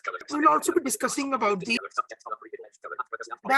what are the steps or the things involved, or we would be discussing instead of the steps, or what is the importance, I mean to say the importance of disabled or disability inclusive policies at the national, local, or it's the international level. So we would be discussing about them also, and I would like request the panelists also to highlight them also. Also, with that, if possible, we would be also discussing at the end of this session that what is the example, what are the examples of some those examples of such policies or some important initiatives that have been taken by the individuals with disabilities or the activists with disabilities or the self-help groups or the DPO, the disability organizations, or the BPOs, we say, or the disability organizations or the NPOs. So in that regard, I would request first Subhash sir to come and highlight on these points, as he's an expert and a practicing lawyer in the High Court and the Supreme Court of India. So he must be more aware about the importance and the initiatives and other things being taken. So over to you, Subhash sir. Thank you. I think in the middle age, when an adult with disability is middle age, and, like anybody else, he gets settled, he has a job, he probably also has a family, he is worried about his family, he's also thinking about others. There's a request that you need to use English, and probably मैं कोशिश करूंगा कि मैं mix भाषा में बोलूं ताकि हमारे बहुत सारे listeners हैं जो who would benefit from this would also benefit. So I'll use mix of these two.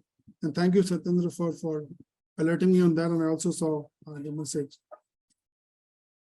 तो इस एज में जब एक विकलांग व्यक्ति आता है तो सबसे पहले तो जॉब से जूझ रहा होता, जॉब्स की बड़ी मारामारी है और रिजर्वेशन जो गवर्नमेंट जॉब्स में है अवेलेबल वो धीरे धीरे जॉब से कम होती जा रही है, प्राइवेटाइजेशन ज्यादा हो रहा है, गवर्नमेंट की जॉब्स कम हो रही है, कुछ सेक्टर्स रह गए हैं जहाँ पर मास स्केल में हमें एम्प्लॉयमेंट मिलता है और उसके अराउंड पॉलिसीज है. So I'll just touch upon the employment first in that situation because हमारे विकलांग जनों के लिए 10 साल का एक्सटेंशन है, 10 साल का एज रिलैक्सेशन है. बिकॉज हम लोग अक्सर पढ़ाई में थोड़ा सा लेट शुरू करते हैं या और दूसरी चीज़ों की वजह से ये एक ऐसा मैकेनिज्म दिया गया है भारत सरकार द्वारा और स्टेट गवर्नमेंट्स के द्वारा कि आप 10 साल का आपको रिलैक्सेशन है. और ये रिलैक्सेशन जो है ये आपको मेरिट, यदि आप अपनी मेरिट पे भी आते हैं तो भी this relaxation will not be counted as a relaxation for persons with disabilities. मैं आपको यदि आपको शॉर्ट भाषा में कहूँ तो यदि आप एज रिलैक्सेशन या फी रिलैक्सेशन के साथ किसी पोजीशन में जा रहे हैं या किसी एग्जाम को अपेयर कर रहे हैं तो इन दो रिलैक्सेशन की वजह से आपको मेरिट की सीट पर एलोकेट करने से नहीं रोका जाएगा. This is a clarity that has come now because of all this policies led by persons with disabilities. इस क्षेत्र में हमारे जो विकलांग बंधु हैं बड़े सारे, उनको बड़ी दिक्कत हो रही थी कि जिस जो हमारा कानून है वो कहता है मिनिमम 4% सीट्स. तो अक्सर क्या हो रहा था कि जितनी भी पोजीशंस फिल्ड अप हो रही थी तो उसमें कोई व्यक्ति अपने मेरिट पे भी यदि आ गया तो भी उसको this minimum 4% was becoming maximum 4%. And बहुत सारे केसेस कोर्ट में नहीं जा पाते बिकॉज जिस व्यक्ति का सिलेक्शन हुआ है यदि वो मेरिट में पास हुआ है और उसको यदि आपने उसको डिसेबिलिटी कोटा में डाल दिया तो उसकी वजह से उसको कोई फर्क नहीं पड़ रहा उस व्यक्ति को जो उसको तो जॉब मिल रही है, लेकिन उसके जो नीचे लाइन है जो उस मेरिट लिस्ट में है और जो उसको जिनको रिजर्वेशन कोटा का लाभ मिल सकता था उस पोजीशन पे आने के लिए, उनको ना तो वो इन्फॉर्मेशन मिल पाती है ना ही वो उससे वंचित रह जाते हैं. और कुल मिलाकर यदि मान लीजिए 100, I am just giving an example कि यदि 100 पोजीशंस हैं जो भरनी है और उसमें से 4 रिजर्व्ड हैं और रिजर्वेशन रोस्टर के हिसाब से, और उसमें यदि 3 हमारे 15 लोग क्लियर करते हैं ऑफ डिफरेंट डिसेबिलिटीज और 15 लोग में से मान लीजिए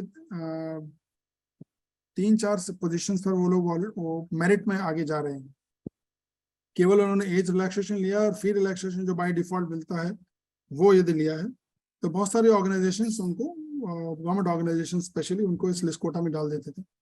I'm just giving you one example. So this is one major policy change that people represented.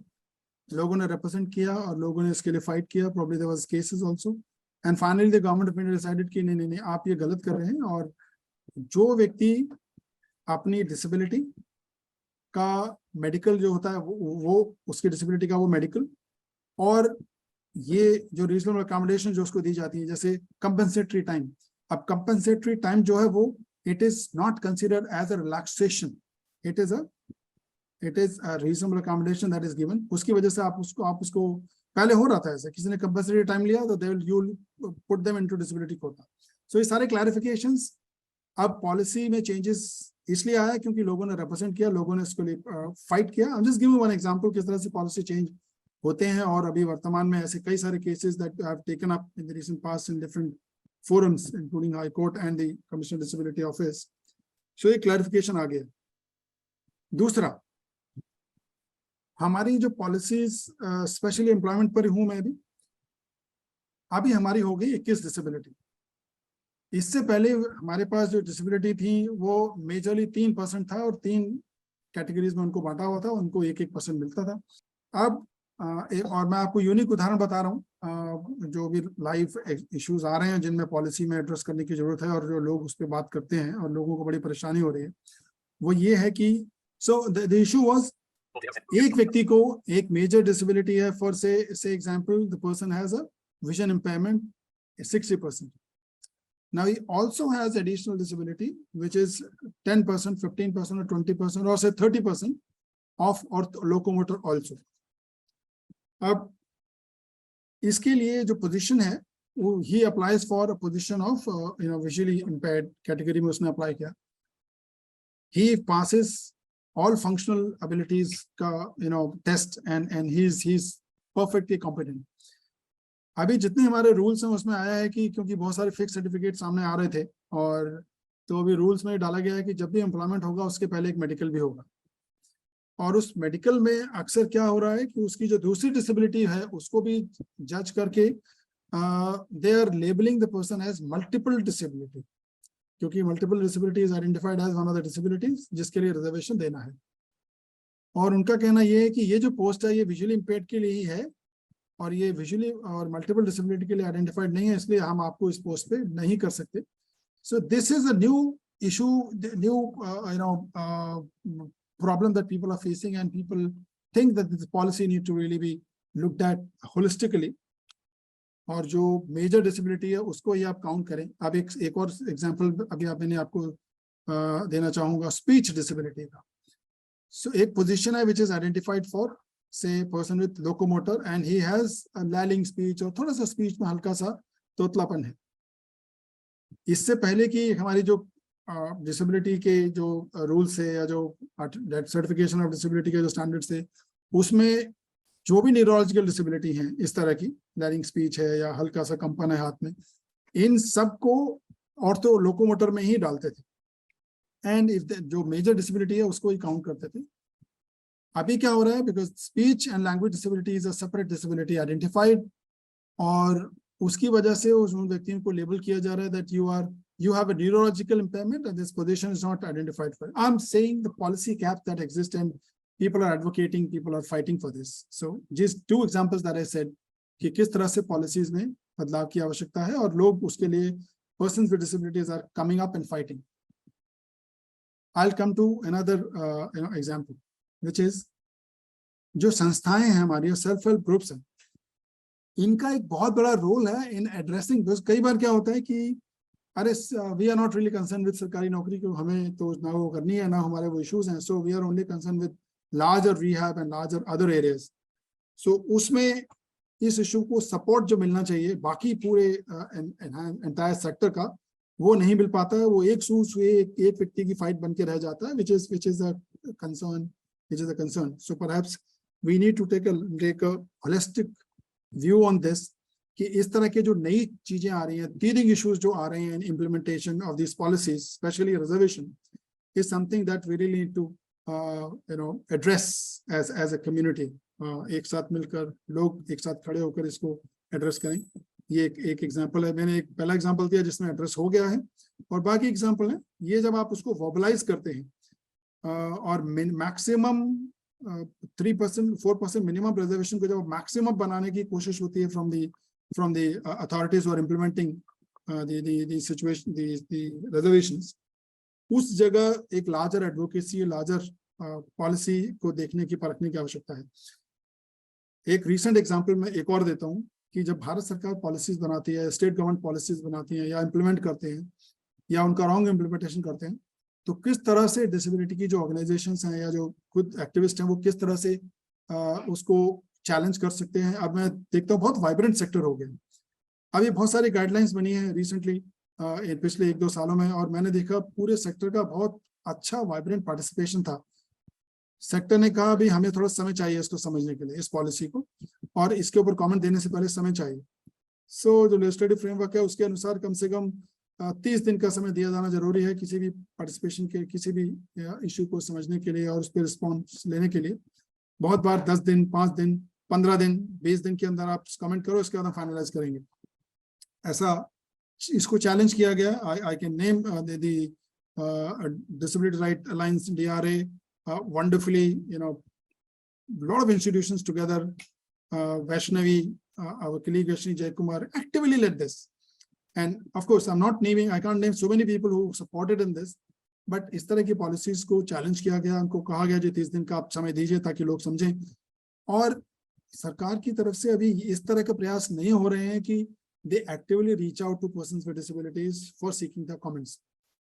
ICT का जो मैकेनिज्म है उसमें आपने वेबसाइट पे डाल दिया, you put it on website, set and draft for comments, and at the end of 30 days you will take it up for, और लोगों को नहीं पता चलता कि वो, so I think एक आवश्यकता है सरकार की तरफ से भी और अथॉरिटीज की तरफ से भी और NGOs की तरफ से भी जिनको वो आता है डॉक्यूमेंट, कि वो पूरे सेक्टर के साथ उसको शेयर करें और उसके ऊपर एक अवेयरनेस। मुझे याद पड़ता है कि जब हम बात कर रहे थे, जब यूएन कन्वेंशन को समझने की बात थी, कि किस तरह से यूएन कन्वेंशन को हम समझ के एक इंडियन लॉ बनाएंगे। तरह से ऑर्गेनाइजेशन जो है वो इन नए विषयों पर, पॉलिसीज पर, लॉज पर किस तरह से अवेयरनेस रेजिंग सेशंस कर सकते हैं, और सरकार भी उसमें सहयोग कर सकती है कि संस्थाओं को साथ लेकर, सेल्फ हेल्प ग्रुप्स को साथ लेकर, एंटायर सेक्टर को साथ लेकर we actually have consultations that are really inclusive before deciding on these standards and guidelines. I understand there are experts on these committees, many of experts on these committees, पर आवश्यकता है कि entire sector understands it, because जब तक वो policy जिसके लिए बन रही है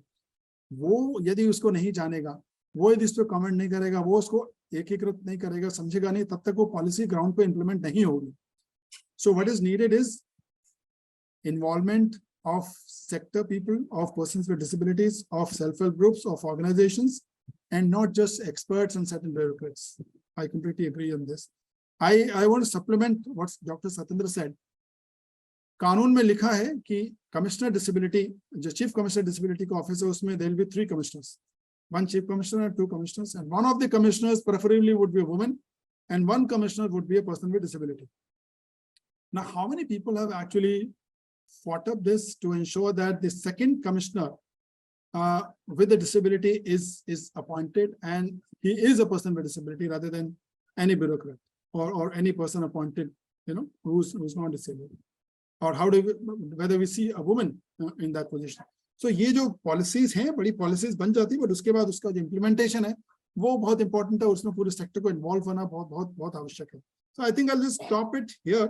And maybe there'll be many questions, I'm sure, and we'll respond to questions on this. Yeah, thank you so much, sir. So now, once again, I would like to pass on the mic to Satyendra, sir. Over to you, sir, now. I'll talk about middle age, sir. हाँ, तो ये जो खबर एक समाचार पत्रों में आई थी कि मिनिस्टर ऑफ स्टेट हैं जो हमारे मिनिस्ट्री ऑफ एजुकेशन के सुभाष सरकार जी, उन्होंने लोकसभा में डेटा दिया था कि कितनी 45 सेंट्रल यूनिवर्सिटीज में कितने फैकल्टी पोस्ट पर ओबीसी और SC ST लोग हैं. उन आंकड़ों में आंकड़ा भी दिया हुआ था पर्सन्स विद डिसेबिलिटीज का भी. तो मेरी क्योंकि उसमें रुचि थी तो मैंने देखा और मैंने अपना कैलकुलेशन किया, और 45 सेंट्रल यूनिवर्सिटीज में जो नंबर मेरी समझ से आया वो था कि सिर्फ 1% लोग पोस्टों पर प्रोफेसर्स हैं. नंबर था 14. एसोसिएट प्रोफेसर केवल 19 थे, 0.6%. केवल 225 असिस्टेंट प्रोफेसर थे इन 45 सेंट्रल यूनिवर्सिटीज में, जो कि परसेंटेज था 0.0%. तो ये आंकड़े थे हमारे पास फैकल्टी मेंबर जिनको अलग अलग भिन्न तरह की विकलांगताएं हैं. सवाल उठता है कि कितने लोग हैं जो लीडरशिप पोजीशंस से ये लोग वोट मांगने आए, कितना रिक्रूटमेंट हुआ, या क्या क्या इश्यूज हैं फैकल्टी मेंबर्स विद डिसेबिलिटीज के, क्यों नहीं हमें ये दिखते. और यही रीजन है कि इसलिए हमें लीडरशिप पोजीशंस पर भी हमारी कम्युनिटी के लोग नहीं दिखते हैं. इनेबलिंग यूनिट का बड़ा अच्छा प्रोविजन है कि it should be ideally led by somebody who is a faculty member with disability. अब आप देख लीजिए कि पूरे हिंदुस्तान में जितनी भी इनेबलिंग यूनिट है, कितनी जगह फैकल्टी मेंबर हैं जो कि विकलांग लोग हैं. और उसके बाद अगर आप यूनिवर्सिटी ऑफ दिल्ली का एग्जाम्पल लें तो यूनिवर्सिटी ऑफ दिल्ली में आखिरी मीटिंग कोऑर्डिनेटर्स इनेबलिंग यूनिट्स की कब हुई थी? जो मैंने अटेंड की थी मेरे ख्याल से वो थी 2011 में, और हम 2023 में आज आ चुके हैं. तो हमारी भी एक तरह से जवाबदेही और जिम्मेदारी है कि हम सवाल पूछें, चाहे वो हमारे रिप्रेजेंटेटिव हों, चाहे वो हमारी यूनिवर्सिटीज़ हों. सूचना का अधिकार है, RTI है, सबको लगानी आती है, सिंपल सी चीज़ है. आंकड़े आप जमा कीजिए, जब तक आपके पास आंकड़े नहीं होंगे, डेटा नहीं होगा, आप एडवोकेसी प्लान नहीं कर सकते. और इवन अगर लोग जो हमारे समुदाय के हैं, जो इन बड़ी बड़ी पोस्टों पर भी हैं, एक डेडिकेटेड एडवोकेसी की जरूरत है. हम फॉलो करें, RTI एक्ट का यूज़ करें, नंबर्स हमारे करें. रिसर्च ग्रांट में जैसे लोग बाहर जाते हैं, जितनी भी स्कीम्स वगैरह होती हैं, कितनी हैं जो रिसर्च असिस्टेंट्स या रिसर्चर्स विद डिसेबिलिटीज़ को मिलती हैं, ये डाटा कहीं नहीं है, किसी के पास नहीं है.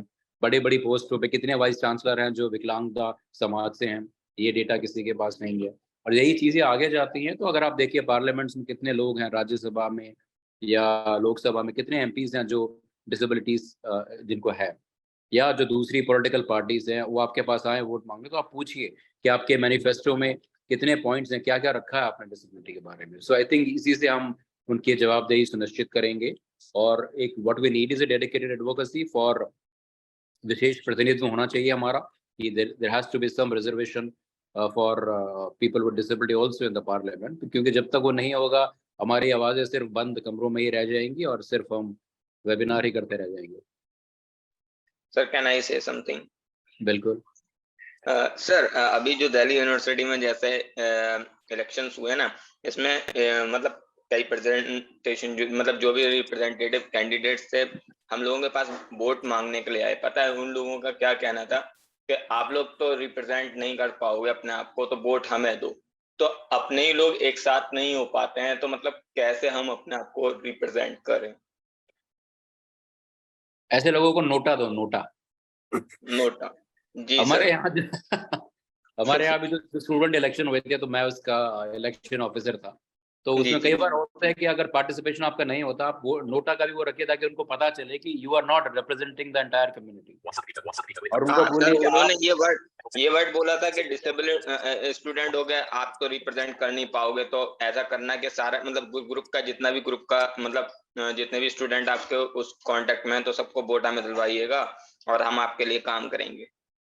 तो ये सुनकर बहुत बुरा लगा थोड़ा सा, लेकिन ये लोग मतलब अपनी कम्युनिटी के लोग समझ नहीं पाते हैं ये थोड़ा सा। क्योंकि इसमें एक और जो चीज़ है एक्चुअली वो हमारी जो कम्युनिटी हमारा समाज काफ़ी भिन्न है, क्योंकि जो 21 विकलांगता हैं वो भी सारी अलग अलग हैं। तो पहली बात तो ये है कि हमारी एक सामंजस्य हमारी अलग अलग विकलांगताओं में नहीं है। ब्लाइंड कम्युनिटी के अलग इश्यूज़ हैं, लोकोमोटर के अलग इश्यूज़ हैं, डेफ कम्युनिटी के अलग इश्यूज़ हैं। तो पहली चीज़ तो ये है कि हमें एक लेवल प्लेइंग फील्ड पर आना चाहिए कि जहाँ हमारे कॉमन मुद्दे हम उठाएं, क्योंकि यही होता है कि जो हमारा नंबर्स है वो कम पड़ जाते हैं, इसलिए उनको लगता है कि ये तो सिर्फ एक छोटा सा ग्रुप है। तो इन मौकों पे बहुत जरूरी है कि जो हमारे पर्सनल इश्यूज हैं कुछ समय के लिए हम उनको साइड में खड़े करें, और एक अब तो जैसे दिल्ली यूनिवर्सिटी में भी एक यूनाइटेड डेमोक्रेटिक फ्रंट बन गया है जैसे, तो ऐसे यूनाइटेड डिसेबिलिटी फ्रंट बने, सारे डिसेबिलिटी के रिप्रेजेंटेटिव हो, उनकी ये मांगे हैं, आप इसको पूरा करना चाहते हो तो एक्सपेक्ट कीजिए कि वोट मिलेगा, अदरवाइज टाटा बाय बाय। जी बिल्कुल सही बात कह रहे हैं सर। इश्यूज तो बहुत सारे हैं और कई बार मैंने आवाज भी मतलब उनको बताने की कोशिश की, क्योंकि दिल्ली यूनिवर्सिटी के अंदर जो है ना काफी अदर स्टेट्स से आते हैं और हॉस्टल्स नहीं है, तो डिफरेंटली एबल स्टूडेंट कैसे आके दिल्ली के अंदर सरवाइव कर सकता है। तो इस चीज का भी बहुत बड़ा इश्यू है। मैंने बोलने की कोशिश की कि सब लोग आप आए और चल के बात करें, लेकिन वही चीज के अपना एडमिशन कैंसिल करके चले गए यहाँ से, लेकिन वो लोग इश्यूज उठाने के लिए तैयार नहीं हुए। तो इसीलिए तभी वो मैं जो बात को बार बार कह रहा हूँ कि आपको हर लेवल पर एडवोकेसी की जरूरत है। स्टूडेंट लेवल पे आपको एडवोकेसी की जरूरत है।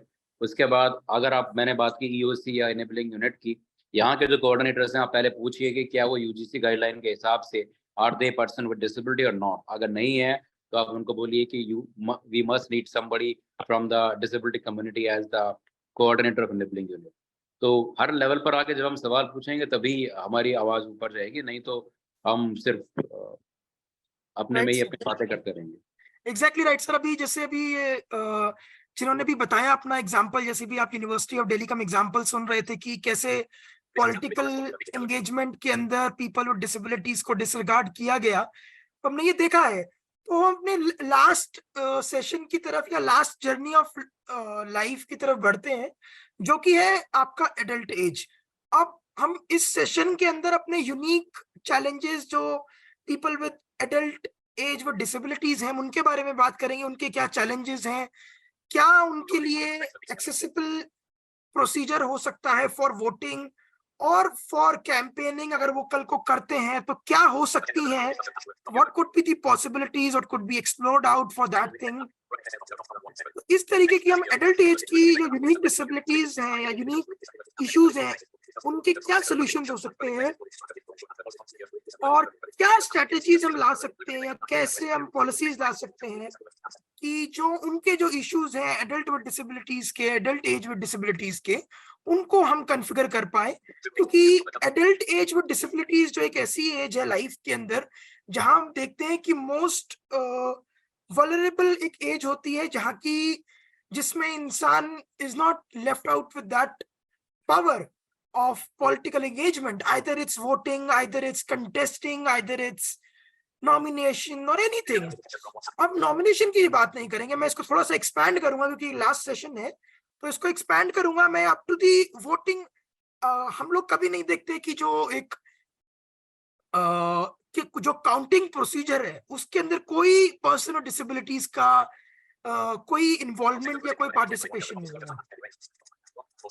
तो इसी के लिए, इसी पे हाईलाइट थ्रो करने के लिए I would request first to Satyendra sir to come in, and then followed by Subhash sir, and then we can move out to the Q&A session. Yeah, okay, Jansi. I understand by adulthood, आप कहना चाह रहे थे old age. Right? Yes, right, sir. Right. Okay.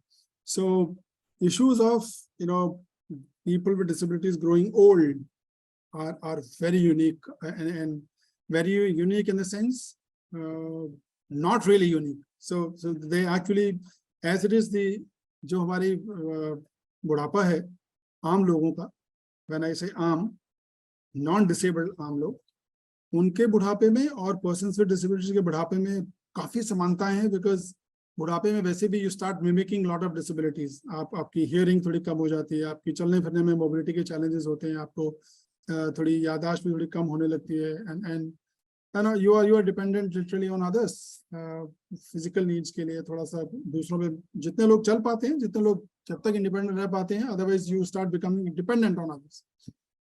So ये situation persons with disabilities के case में थोड़ा सा grave होती है, and आपके अभी तक आपके पेरेंट्स थे आपका ध्यान रखने के लिए, आपका साथ एक नेटवर्क था आपका ध्यान रखने के लिए. नाउ इस एज में आपके शायद वैसा सपोर्ट नेटवर्क नहीं है, आपके पेरेंट्स ओल्ड आपसे भी ज्यादा, they may not be there only, क्योंकि आप बूढ़े हो रहे हैं, स्वाभाविक है पेरेंट्स बहुत बूढ़े होंगे या नहीं होंगे. तो ऐसे सिचुएशन, आपके बच्चे यदि शादी हुई है तो बच्चे होंगे, नहीं शादी हुई है तो सिबलिंग्स होंगे जो आपका ध्यान रख रहे होंगे या नहीं रख रहे होंगे, वट एवर सिचुएशन.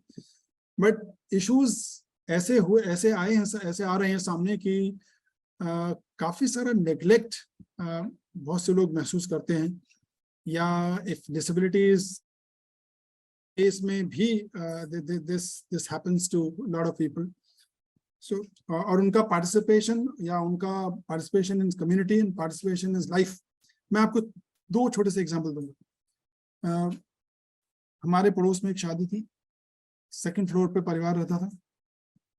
उनके यहाँ पर करीब 15-20 रिश्तेदार आए जो ओल्ड एज थे, उसमें से कुछ काफी severely I would say mobility challenges थे उनको. एंड फ्लैट्स हैं, you can't climb to this because there is no lift. नीचे आए और आपने शगन का लिफाफा दिया और नीचे से नमस्ते बाय बाय किया, उन्होंने ऊपर छज्जे से झांका और अच्छा जी नमस्ते. So participation is restricted because of inaccessibility, and there were some people who could not even muster that courage to visit that family. they phone पर ही बातचीत होगी, WhatsApp पे बातचीत होगी. So this happens to participation when you grow old or you have a disability which is limiting your mobility restrictions, and there is no support available. तो ये situation होती है उस समय. कुछ लोगों के साथ और दिक्कत है जहां पर सपोर्ट ही नहीं है. बहुत सारे इंस्टीट्यूशंस इस काम के लिए बहुत आगे नहीं आ रहे हैं, और जो मेन स्ट्रीम इंस्टीट्यूशंस हैं वहां सबसे बड़ी दिक्कत है कि they are not equipped to handle persons needs of specific needs of person with disabilities. किसी भी ओल्ड एज होम में जाइए, आप उनको कहिए जी ये पर्सन विद डेफनेस है या ये पर्सन विद डिसेबिलिटी है, सो फर्स्ट पहला ही जो उनको रिएक्शन होता है, दे आर लिटिल रिलक्टेंट.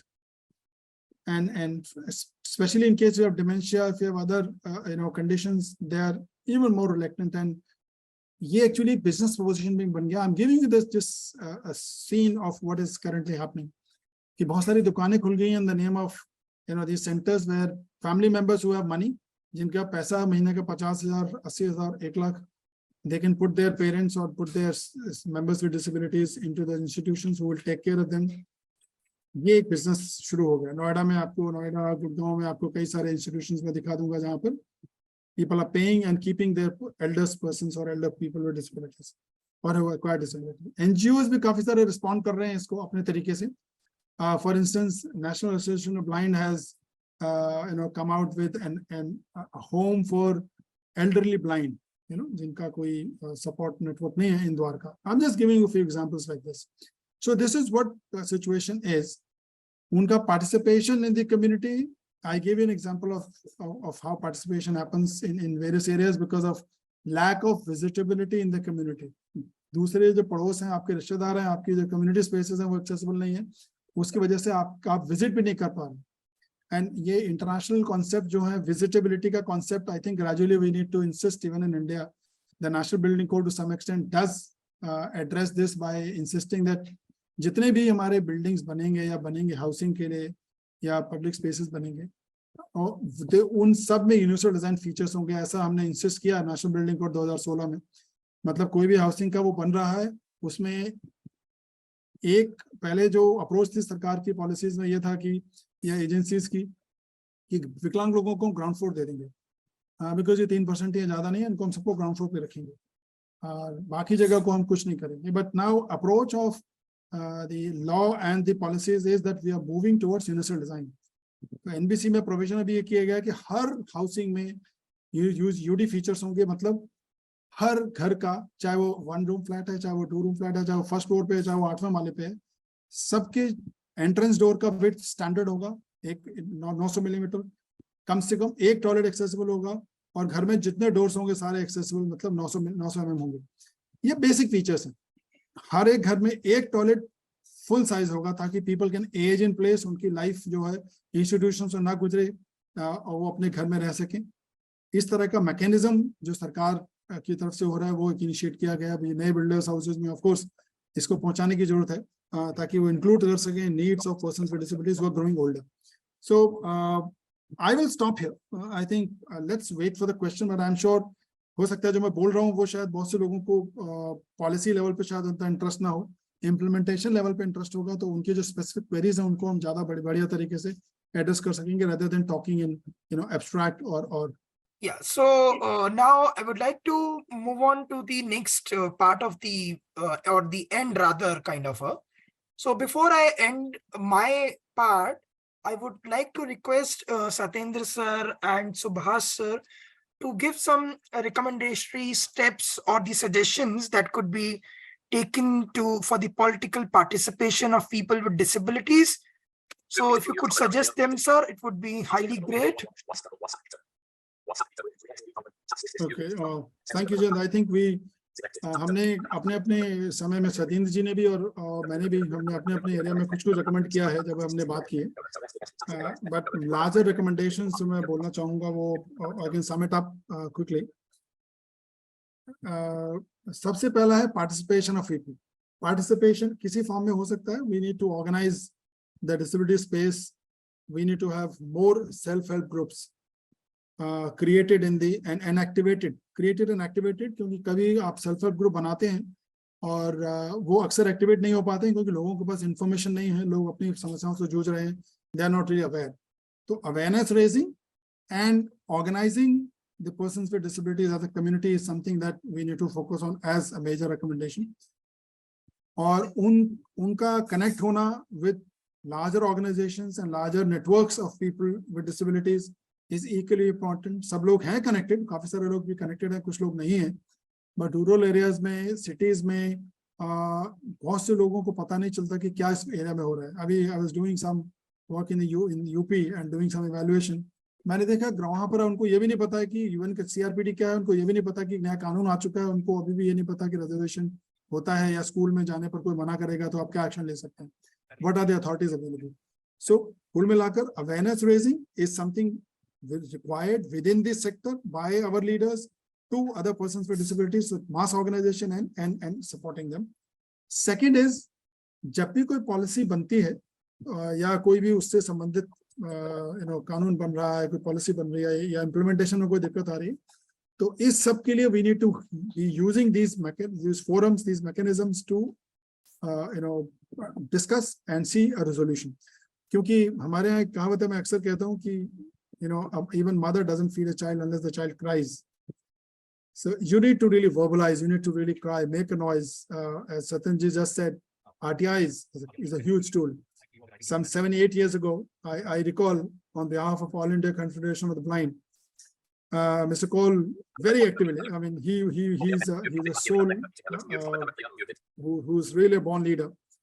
उन्होंने कहा कि ये पूरे देश में जितनी यूनिवर्सिटीज हैं कि इम्प्लीमेंट नहीं कर रहे हैं रिजर्वेशन, हमारे जितने पढ़े लिखे लोग हैं वो कोई लेक्चरर नहीं बन पा रहा है, प्रोफेसर नहीं बन पा रहा है, चलो आरटीआई का कुछ करते हैं, and I was consulted, और हमने उसके लिए RTI का फॉर्मेट बनाया और सभी यूनिवर्सिटीज में भेजा. I'm talking of about 10 years ago. उस RTI के 6 महीने के अंदर बहुत सारे RTIs के जवाब ये आए कि हाँ, हमने बैकलॉग का नोटिफिकेशन जारी कर दिया है और बाय दिस डेट हो जाएगा. कुछ लोगों ने कहा कि हमने कर दिया है, कुछ लोगों ने कहा अगले 3 महीने में हम सारा कंप्लीट कर देंगे, and they gave the data.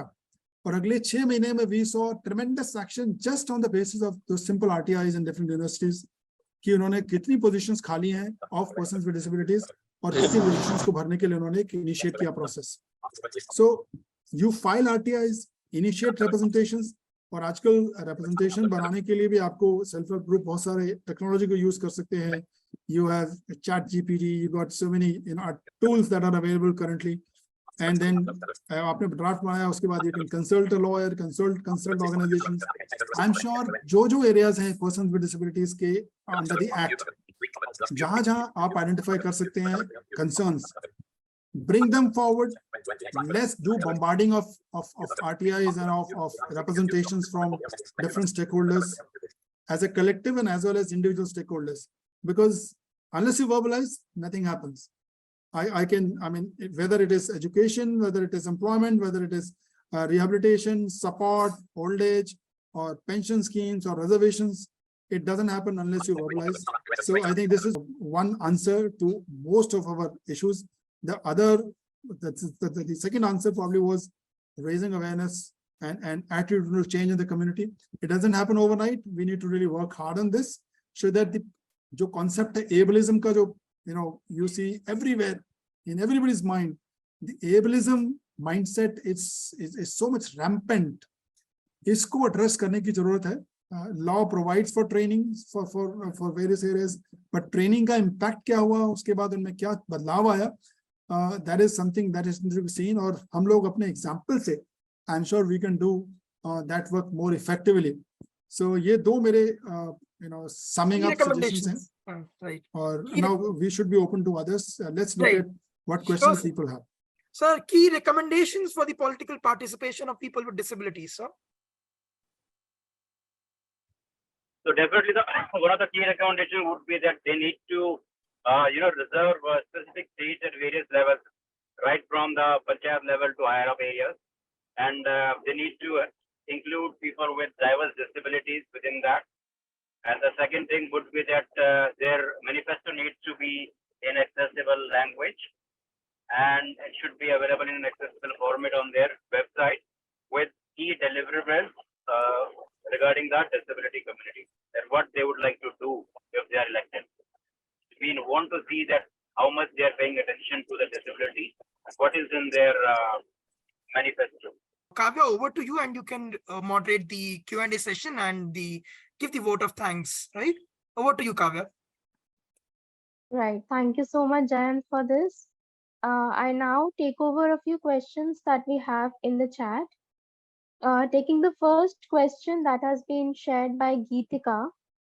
She says, as Subhash sir said, teachers need to be equipped to meet the needs of students with disabilities. I would like to know from any teacher if there is anyone in the group, if they have received any quality training or sensitization to include children with disabilities. Were there any gaps in the training, and what kind of training would help them?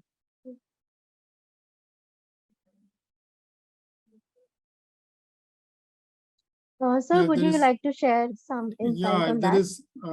I can tell you, I was a faculty in DITE in Delhi, where I used to train the people who become teachers of primary schools in disability inclusion. And so I understand the training components are very limited. It's just 3 days specialized sessions on disability. Rest all, there is hardly any intervention to mainstream teachers. So disability and accessibility and inclusion of diverse needs within the primary education and must be a regular subject. It is currently not there. I mean, I remember we were fighting with COA to ensure that accessibility is made an essential part of the course curriculum, and they only had an elective.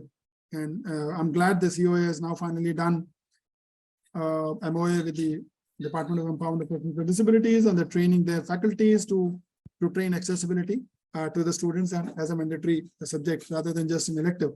तो I think ये teachers के लिए भी उतना ही लागू होता है. बाकी जितने हमारे प्रोफेशनल्स हैं जो हमारे जीवन में डॉक्टर्स हैं, डेंटिस्ट हैं, टीचर्स हैं, लॉयर्स हैं, जजेस हैं, all who impact our lives need to have a compulsory training course on disability inclusion, sensitization, and how to meet their needs and how to include them. तो ये is goes without saying, that is absolutely needed. मुझे भी एक और बात याद आई सत्येंद्र जी के कहने के साथ साथ कि एक पॉलिटिकल पार्टी के खिलाफ शायद एक RTA डाली किसी ने और एक केस डाला था कि आपकी वेबसाइट एक्सेसिबल नहीं है और the political party replied कि we are not a public institution, we are not a public service, so therefore we are not covered under the law. So that was the reply. And in fact हम सभी को stress करना पड़ेगा कि जितनी भी political party registered है India में, इन सबको आप RTA डालें, इन सबके खिलाफ आप एक केस करें कि उनकी वेबसाइट एक्सेसिबल नहीं है because they are governed by the rule 15 of the RPWD rules, being establishment, as because establishment जो शब्द है वो व्याख्यायित किया गया हमारे कानून में as government establishment and private establishment include a political organization office. So उनकी वेबसाइट को एक्सेसिबल होना है. So let's do that as a pilot. Right, sir. Thank you so much for sharing that. We have Javed sir from Kashmir who would like to share a few recommendations. Sir, we would request you to. Yes, sir. Thanks, Kavya. I just wanted to say one thing, that now the time has come, we should not keep ourselves behind. Every one of us, either we have the benchmark disability or we have other type of disability which is not identified.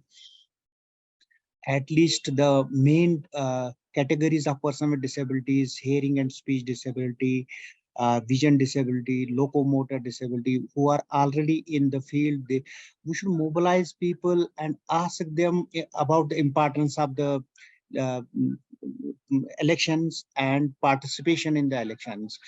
Number second is that so many people among us don't have the knowledge about the rights of person with disabilities, that we should take the steps to educate our own disability sector first regarding the rights of person with disabilities act.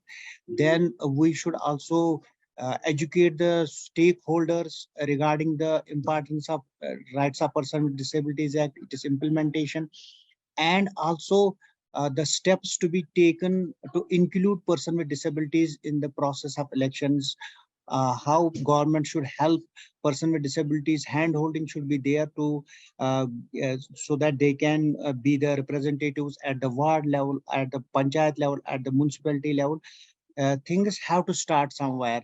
If we will wait again, it will take 40-50 years or decades to highlight our own people as leaders in the political participation. Whosoever is educated, we have lot of shrinkage in the livelihood, jobs, and other employability.